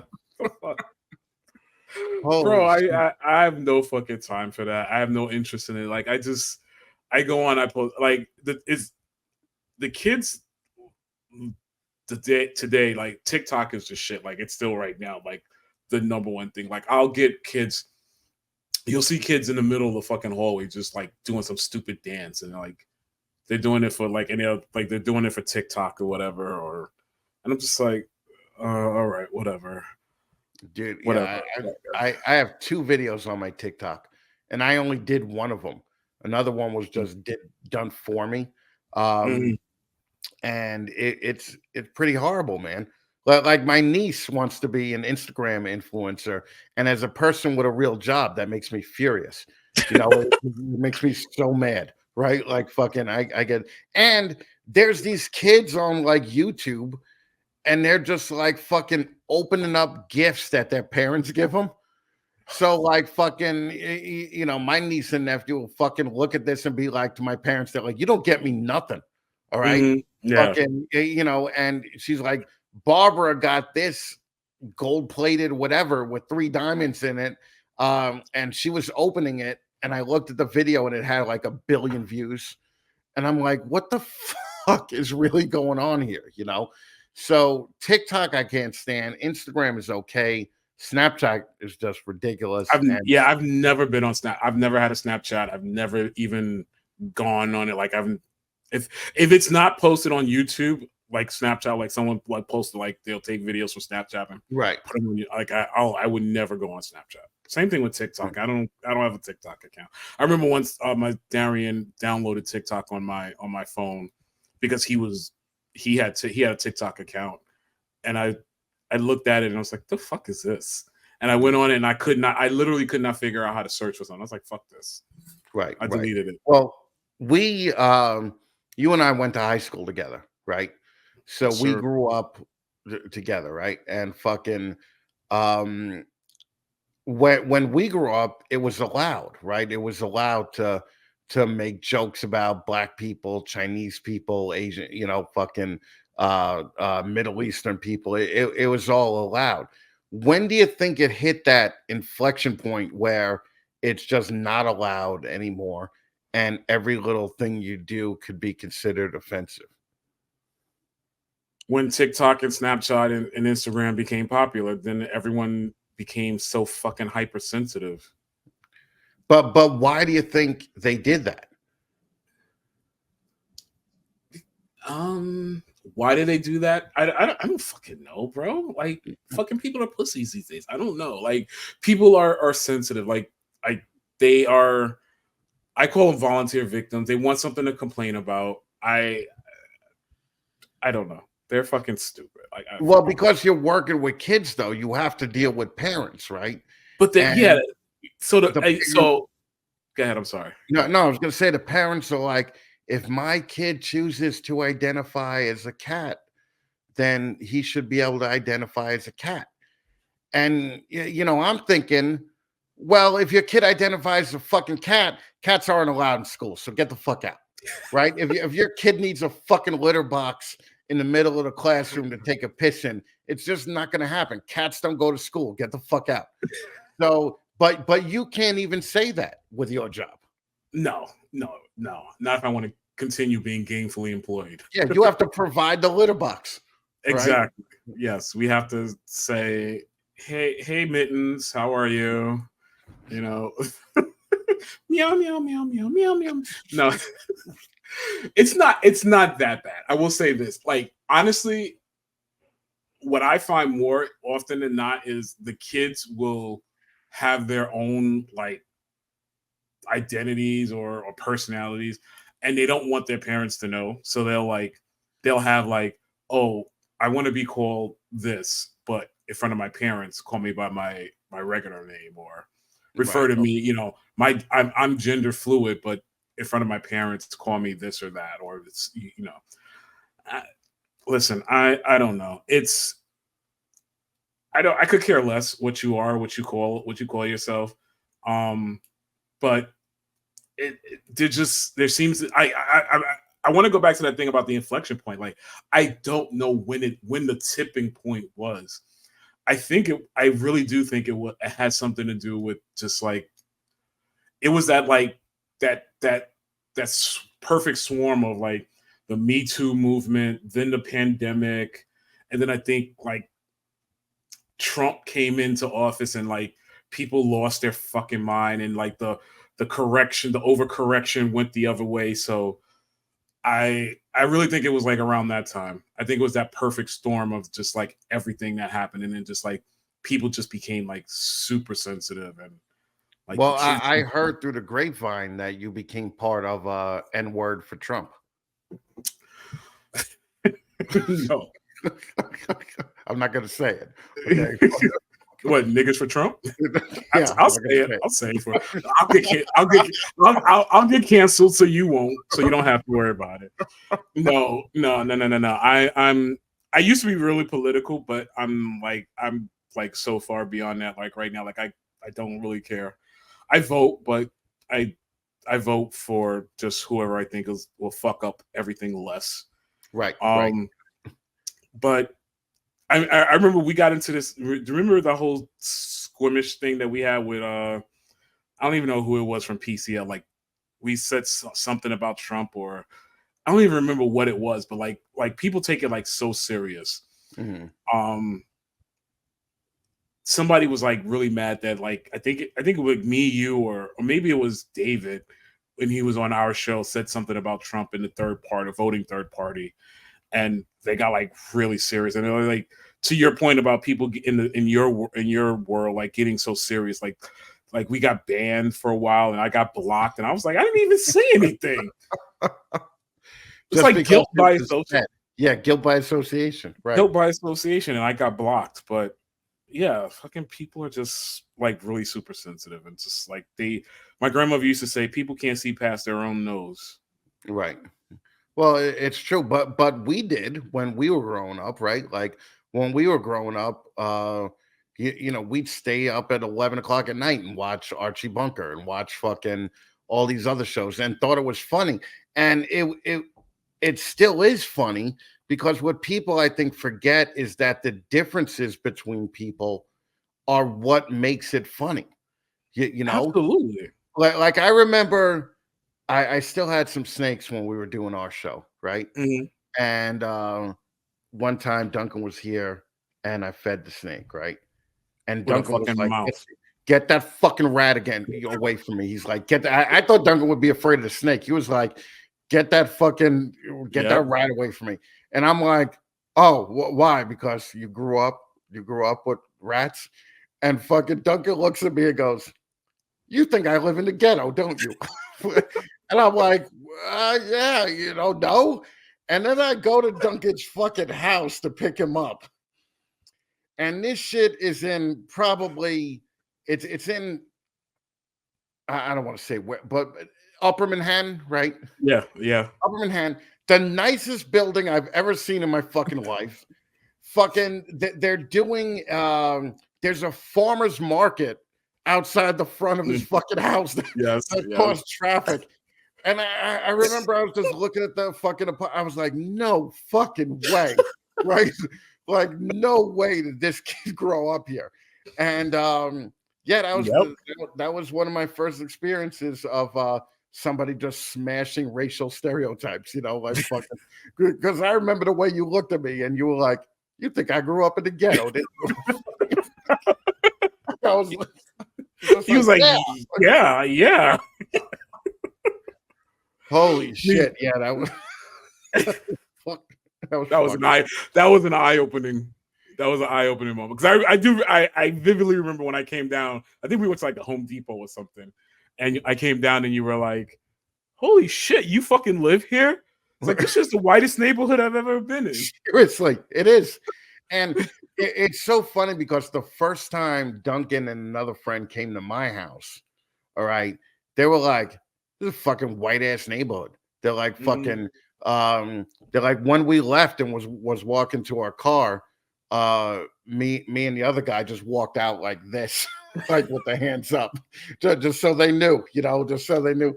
And so once he told me that story, I was like, yeah, this dude definitely grew up in the ghetto, right? But fucking he did not. He did not. He grew up in fucking the nicest area of fucking Manhattan. And he came to my high school, like fucking Duncan and I, by the way, also were on the football team together at Cardinal Spellman in like 1989, 1990, right? Mm-hmm. Yeah. And do you still keep in touch with high school dudes? Not too much anymore, no. What about Artie? No, I haven't really seen Artie or spoke to, like we text each other like birthdays, holidays, shit like that. I heard he's doing really good though. I heard he like got a new job or something like that, and so I think he's doing really well. Yeah, Artie was the guy that Duncan and I started doing podcasts. What was it? The Council of Comicdom. Yeah, fucking what a cunt name. What a stupid name that was. Like fucking, but nobody was really doing it back then, right? So fucking we were like, oh, this is cool. And we had dumb little cartoon characters with each of us. That was cool. No, I like that. I like the cartoon characters. It was the last time it was the only time I looked buff. Yeah, that's right. Because we made you like the Batman version, right? Like fuck yeah. Right. Because Batman is speaking of I need a picture of you for the promo for this podcast because the only picture I still have of you is the one of you like looking all fat and dumpy going. Can I just repeat the comment that I posted on our little group chat about you? Sure. Yeah. You, Chris Eaton is got to be the biggest pimp out there. Who else do you know? I've known this guy for 30 something years. Who else? I've never met anyone who loses a leg and then literally within 2 or 3 months gets a whole ass girlfriend.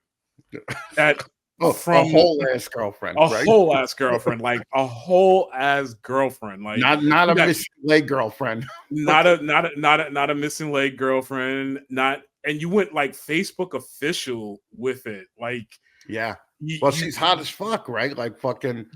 Who wouldn't, bro? Who wouldn't? Fucking yeah, man. You prayed that shit. That's the more impressive thing. Like, not only did I get a girlfriend, but I'm charming enough to get a hot fucking girlfriend, right? And it's pretty fun. Pretty fun, gotta tell you. Pretty interesting that you went Facebook because like I definitely think you would have you in one of your infamous Facebook rants that you used to post that I think you need to bring back. I believe you made fun of people that posted their relationship status on Facebook. I don't remember that. I do remember posting how stupid I thought it was that people wrote to their dead relatives. And we're like, Dad, I really miss you every day. Mom, I really miss you every day. You mean the world to me. I'll see you soon, Mom. Like how do you know? How do you know? All right. You don't know. You could go the other way. They went up, you went down. That's right. That's right. So I don't get that part about people. It's just fucking weird. It's like I do things so different now than when we were, doing our podcast. I mean, especially from in high school. We didn't even have MySpace during high school. Like anything we did in high school is just a rumor, right? Like fucking it can't ruin our lives. Okay. Right. Nowadays, fucking you could and I hate myself for being so old to make a comment like that, like nowadays. Like fucking it's just so back in my days. Yeah. I mean, we didn't even have MySpace. I don't think I had MySpace until I moved out to California. So we had nothing. I think the only thing we had was those. Remember those like 1-800 like chat lines? Oh Like yeah, that was the closest thing we had to what is now social media. Like you would dial in, you would call into some number, and then you would just like literally spend your entire time on the phone with like 50 or 30 or 40 other people. right. And yeah, that was the extent of it. That was like the nearest thing we had. Yeah, and you really just listen because with 50 people in there, you couldn't really talk. You know, I never went on the party lines. I used to do phone sex big time. Okay, the 800 numbers and 900 numbers and fucking big time 970 slut. You know, fucking 1-800 big titties. Like it was so bad that we got like a $900 phone bill one month, right? And fucking my father looks at me and he's like, "What the fuck, dude?" And I'm like, "Oh, you must have been doing that, huh?" And he's like, "No, I didn't." Right. So he goes, "Listen, we know, right?"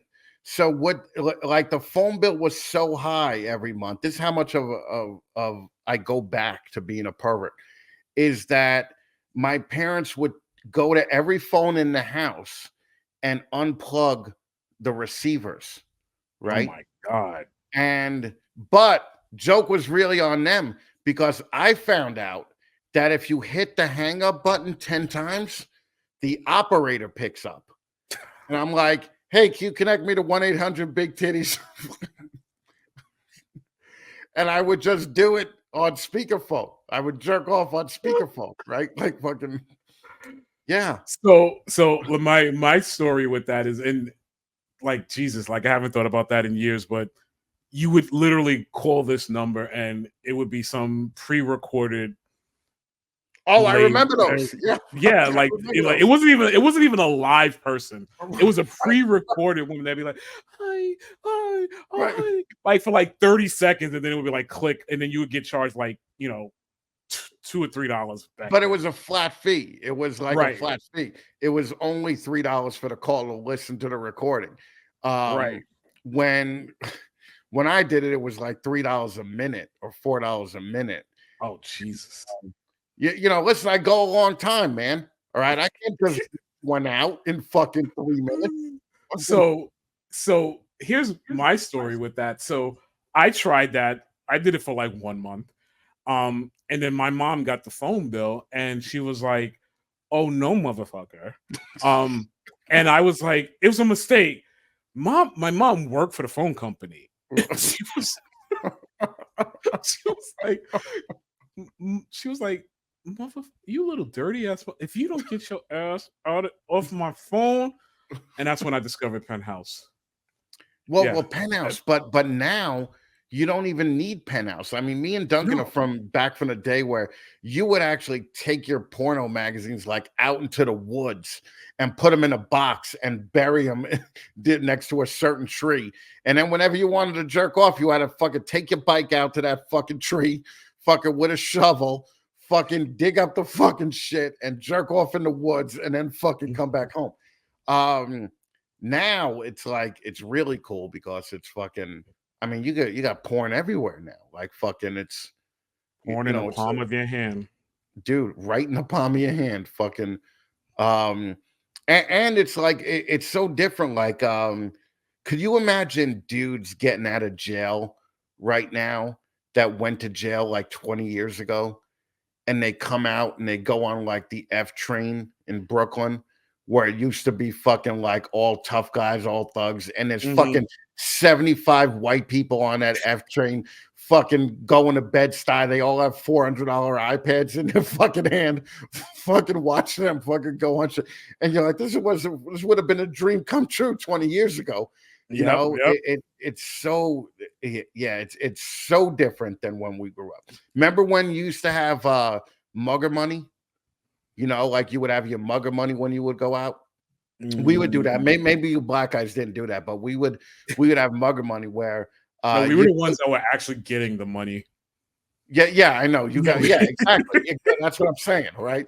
But like you'd go out and you'd put all your money in like your sock, but then you'd have like a 20 in your wallet. And I remember like when I was going out, my parents would be like, "You got money?" And I'm like, "Yeah." And they're like, "You got your mug of money?" And I'm like, "Yeah, I got it right here." Like fucking we used to write to the thieves in the fucking car. Remember, we'd leave a note in the car, like no car radio, no, no valuables, no valuables. No. Yeah, it was. Christ. Yeah, it was definitely a different time. It was a more innocent time. Like shit was. It didn't seem as like dire as it does now. Like, like shit was just like you would get into an argument with somebody at like 12 o'clock in the afternoon, and then by like 4 o'clock you're all playing stickball together. Like you didn't even fucking care. Yeah, it was squash. So like not like today where it's like, oh, they was on Insta talking about me, and they was in this group chat talking about me, and I'm gonna fuck that bitch up. And I'm like, yo, seriously, like, really relax. So your toughness loses something when somebody starts with you on Monday, and then you post something about getting back at them on Wednesday, and then you finally kick the guy's ass or get your ass kicked on Friday. Right, like it was always done within a couple of hours when we were kids. Right, it was always done that way. And you had to talk your shit in person. Like it wasn't it wasn't behind the keyboard. It wasn't behind the phone screen or on on live or whatever. You had to talk. If you're gonna talk shit about somebody, you was talking shit about them in their face. Right. You know what I mean? So it was. Well, now it's like people have found solace in talking about shit about people 1,800 miles away. You know, like this dude is in Arkansas, and I'm in New Jersey. He's not going to do nothing. Exactly. But eventually, especially with the reptile people, you run into each other. And the difference between reptile people starting shit and normal people starting shit is that when you bump into each other, the reptile people act like they never said it. They're like, "Hey, Chris, what's up?" Like, didn't you tell me to go kill myself last week? Like fucking, it's like they're such fucking hypocrites, man. But yeah, available porn. That's one of the best things that the internet brought us. And we were also part of the age where you had to fucking dial up on AOL, and then you had to find servers that had pictures of naked chicks on them. And then when you finally downloaded the picture, it would fill your screen line by line. So it would take like 25 minutes to download a picture where you were just hoping that this chick would be hot. And then fucking you would waste 25 minutes, on some fucking butterface chick that fucking you just could.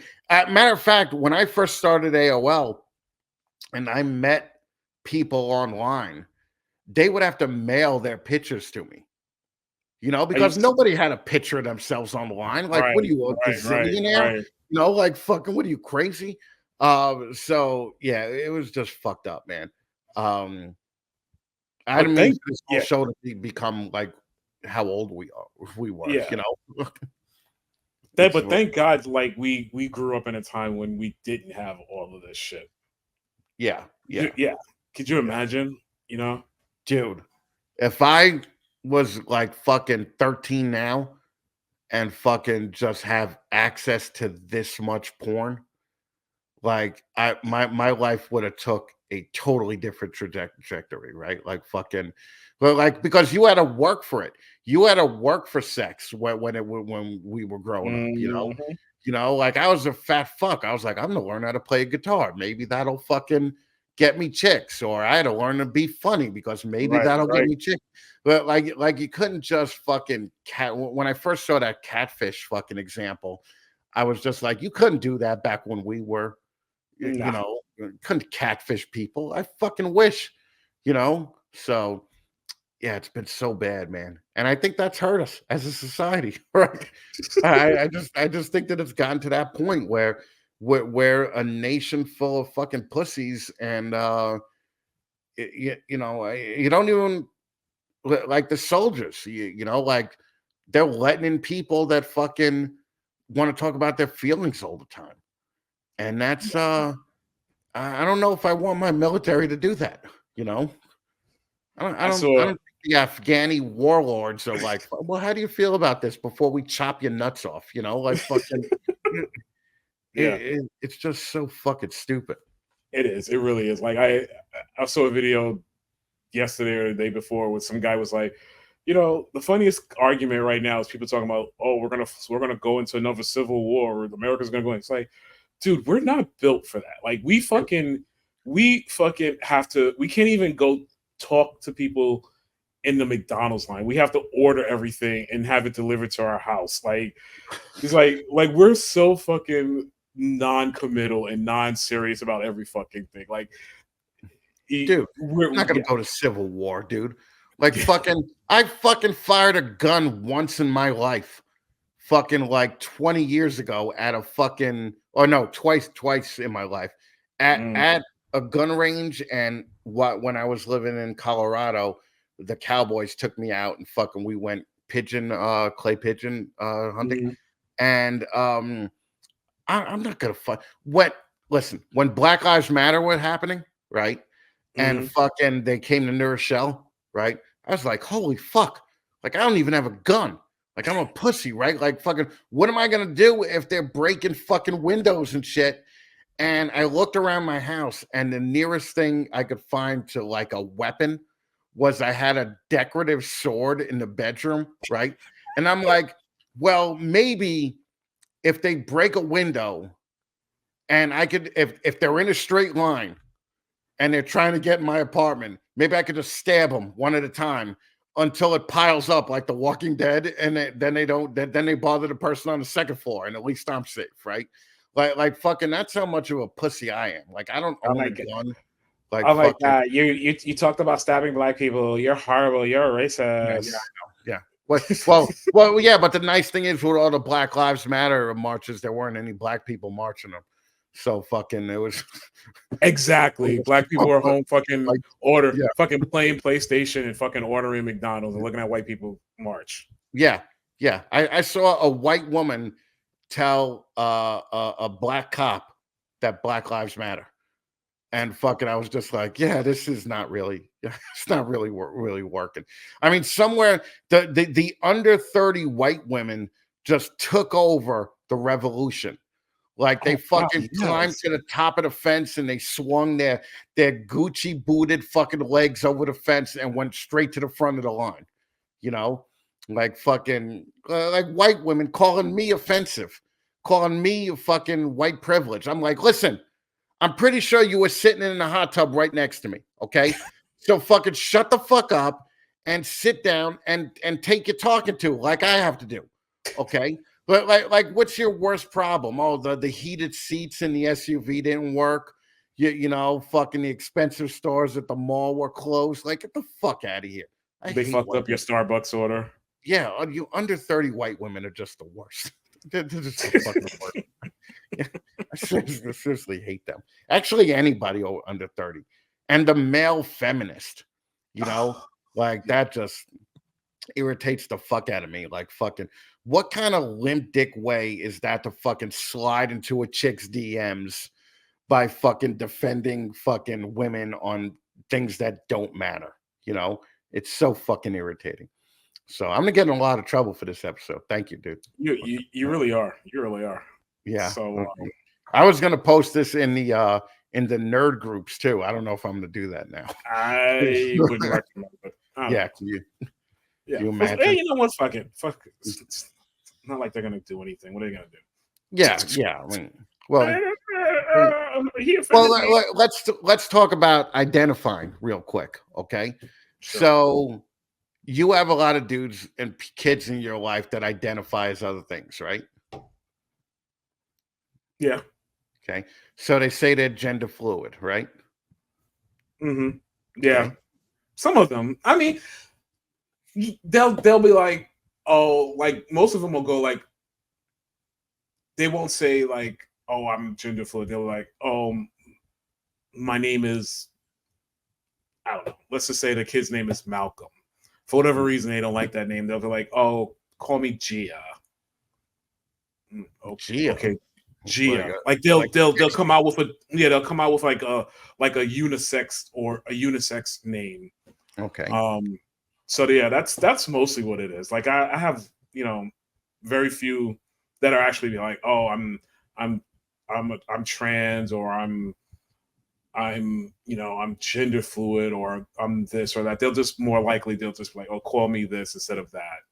Well, that's the one thing that I think, like, as far as I could tell, the number of genders is limitless, right? Like, fucking, you could be whatever you want, right? So if I wanted to be a bobcat, like, I could be a bobcat, right? But if I wanted to identify as a black guy, I'm not allowed to do that. Okay, so not allowed. Fucking No, not. wouldn't recommend it. Why not? Why not? Because your credit score will drop. Yeah, yeah, totally will. Yeah, I have no credit score. What's it? What was the saying? Once you go black, your credit score never comes back. I never heard that one. Yeah, I remember. And then it was but there was also the reverse of that. There was like, once you go white, you go right back to black. Like, it's just the way it is, man. It's just the fucking way it is. Yeah, I made that point. I think I don't know where I made that point, but I got shadowed down. Oh, I remember I was at a party someplace with a group of people that were like, they weren't super sensitive, but they were fucking a little sensitive. But I made the point. Do you remember? I don't know if you remember, or if you know the guy, the baseball player, Sammy Sosa.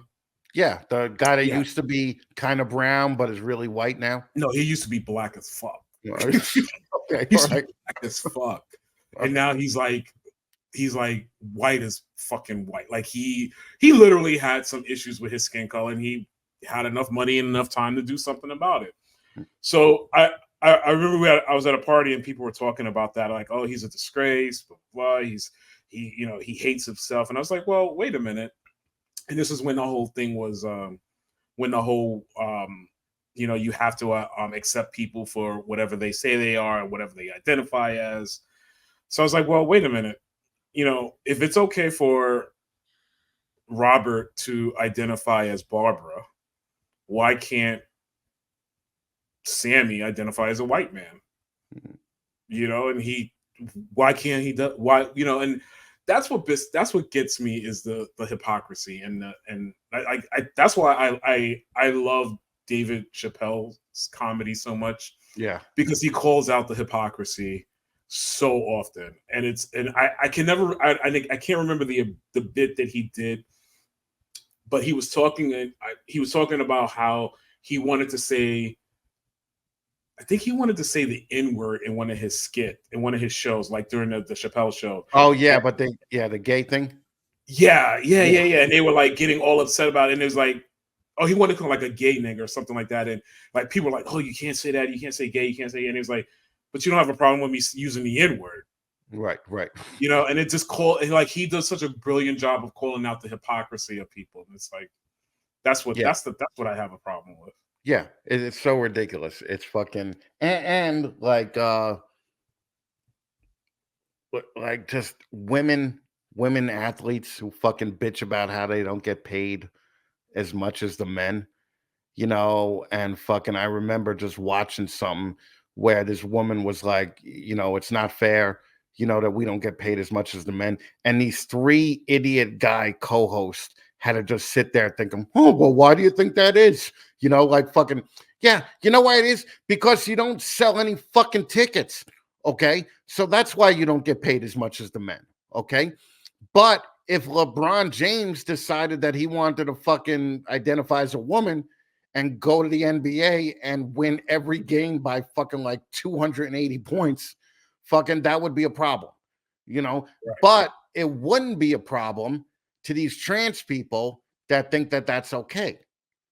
You know, like fucking, it's like, you know, if you're playing tennis and you're ranked 87th in the world, and then you fucking chop your dick off and wear a sports bra, and all of a sudden you're the number 2 fucking women's tennis player in the world, there's a problem with that.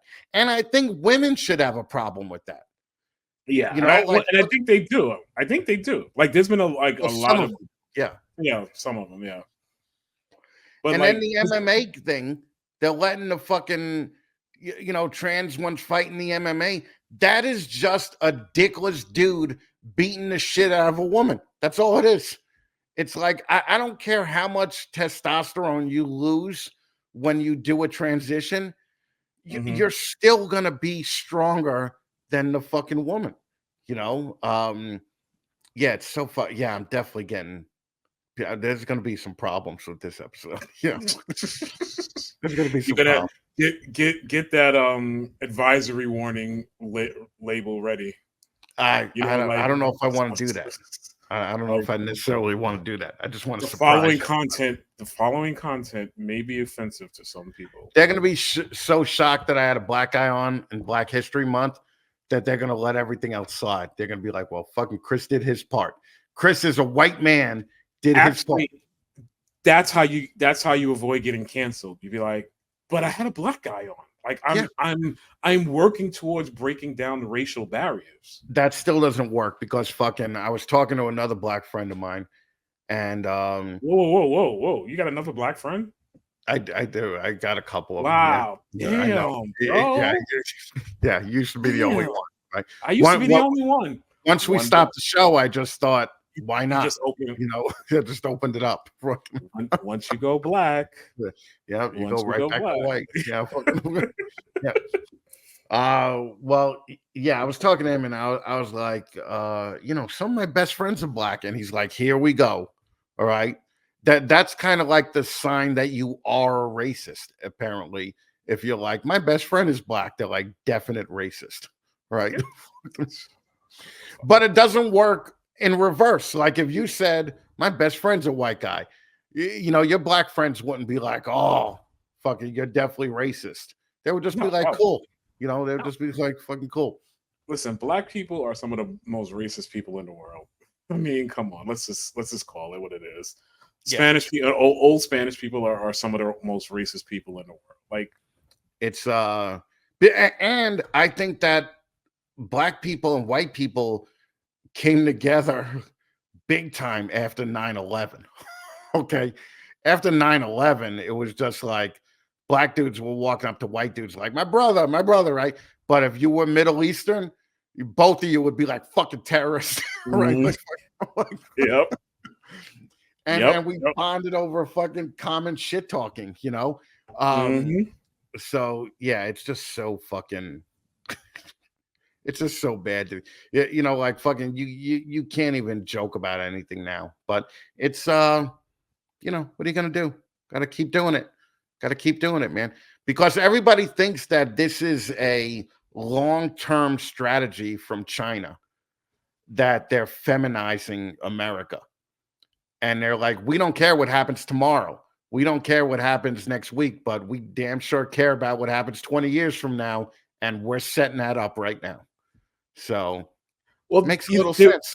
Okay. There was that whole thing about that rip about like TikTok, where people that say like, in TikTok here in America promotes like stupid shit and things that are just like fucking dumbed down Americans. But if you look at TikTok in China, their algorithm promotes things that are more educational.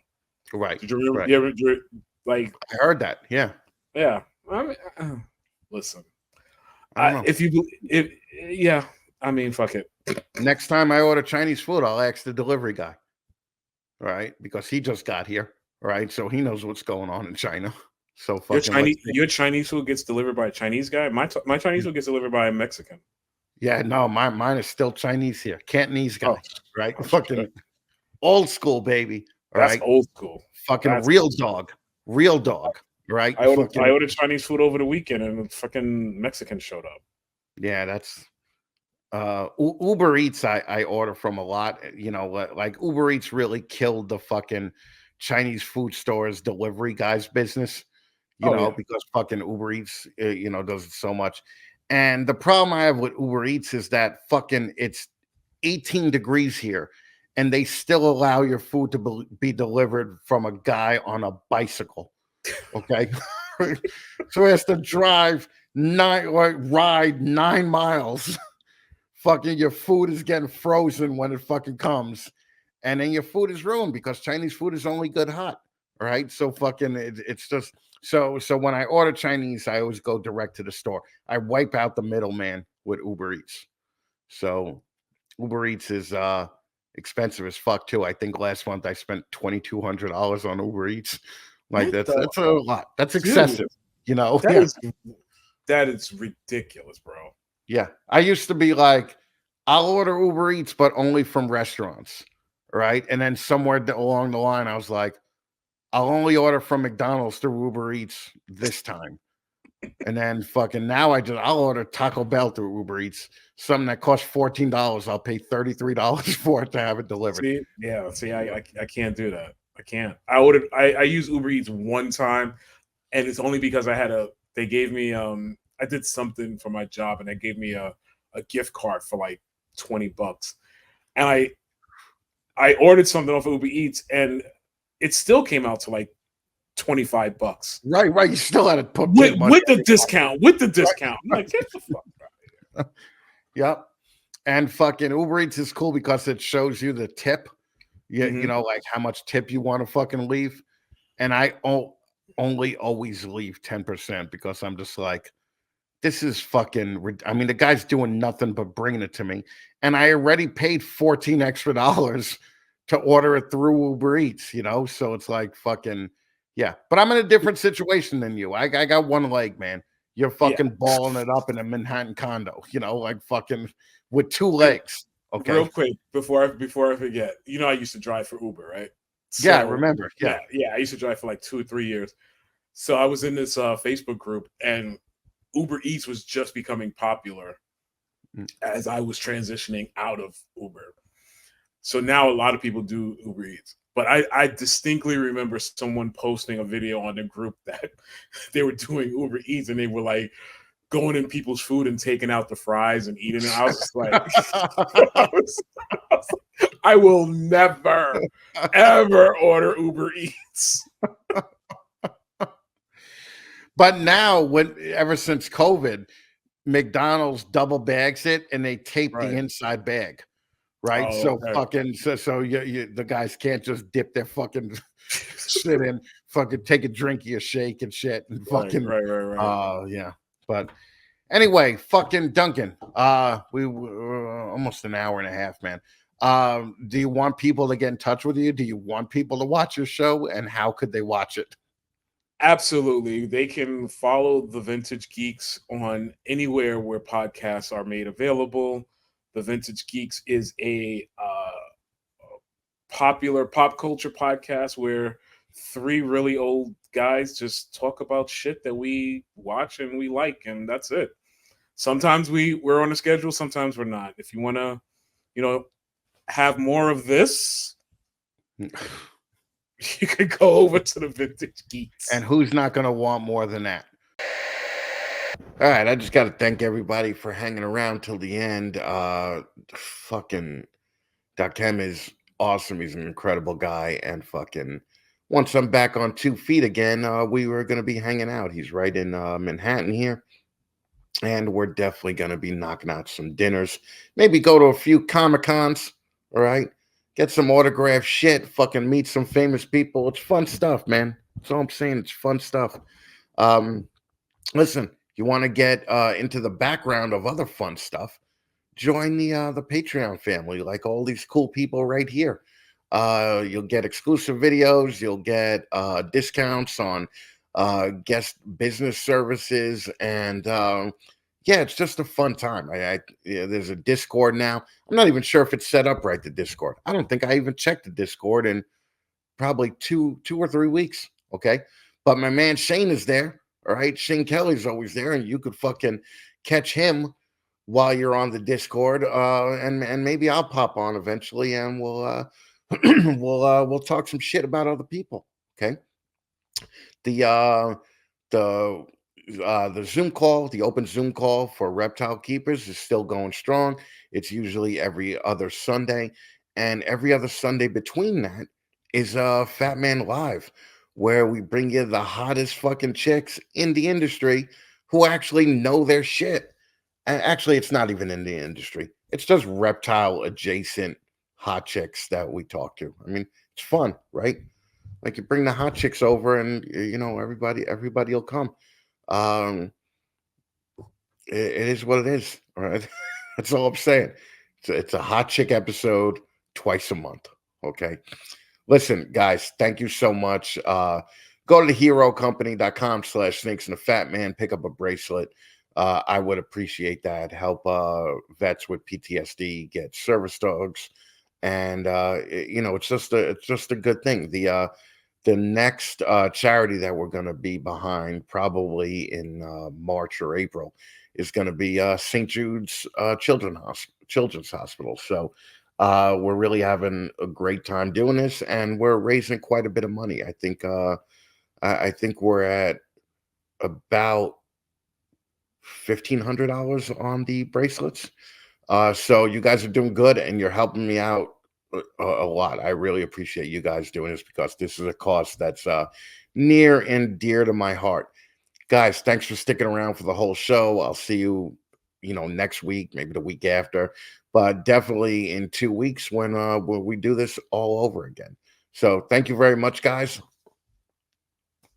Sexy little hat thing. I'll see you in 2 weeks. Bye-bye.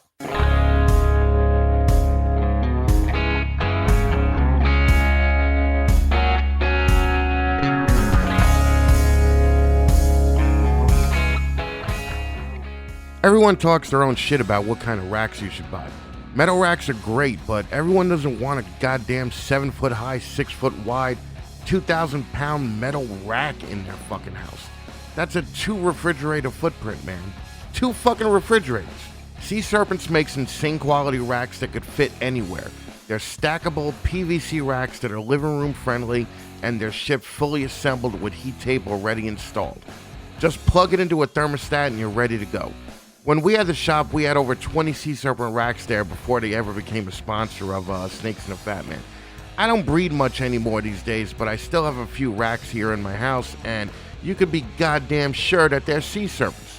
Oh, and they also make hotbox incubators, probably the best reptile incubators made in America. At the height of our breeding business, we had 4 4-foot hotbox incubators, and again, I still have a small hotbox incubator here in case anything I keep actually does breed. Go to SeaSerpents.com and check out their incredible selection of PVC racks, and tell Chris Nettles that the Fat Man sent you.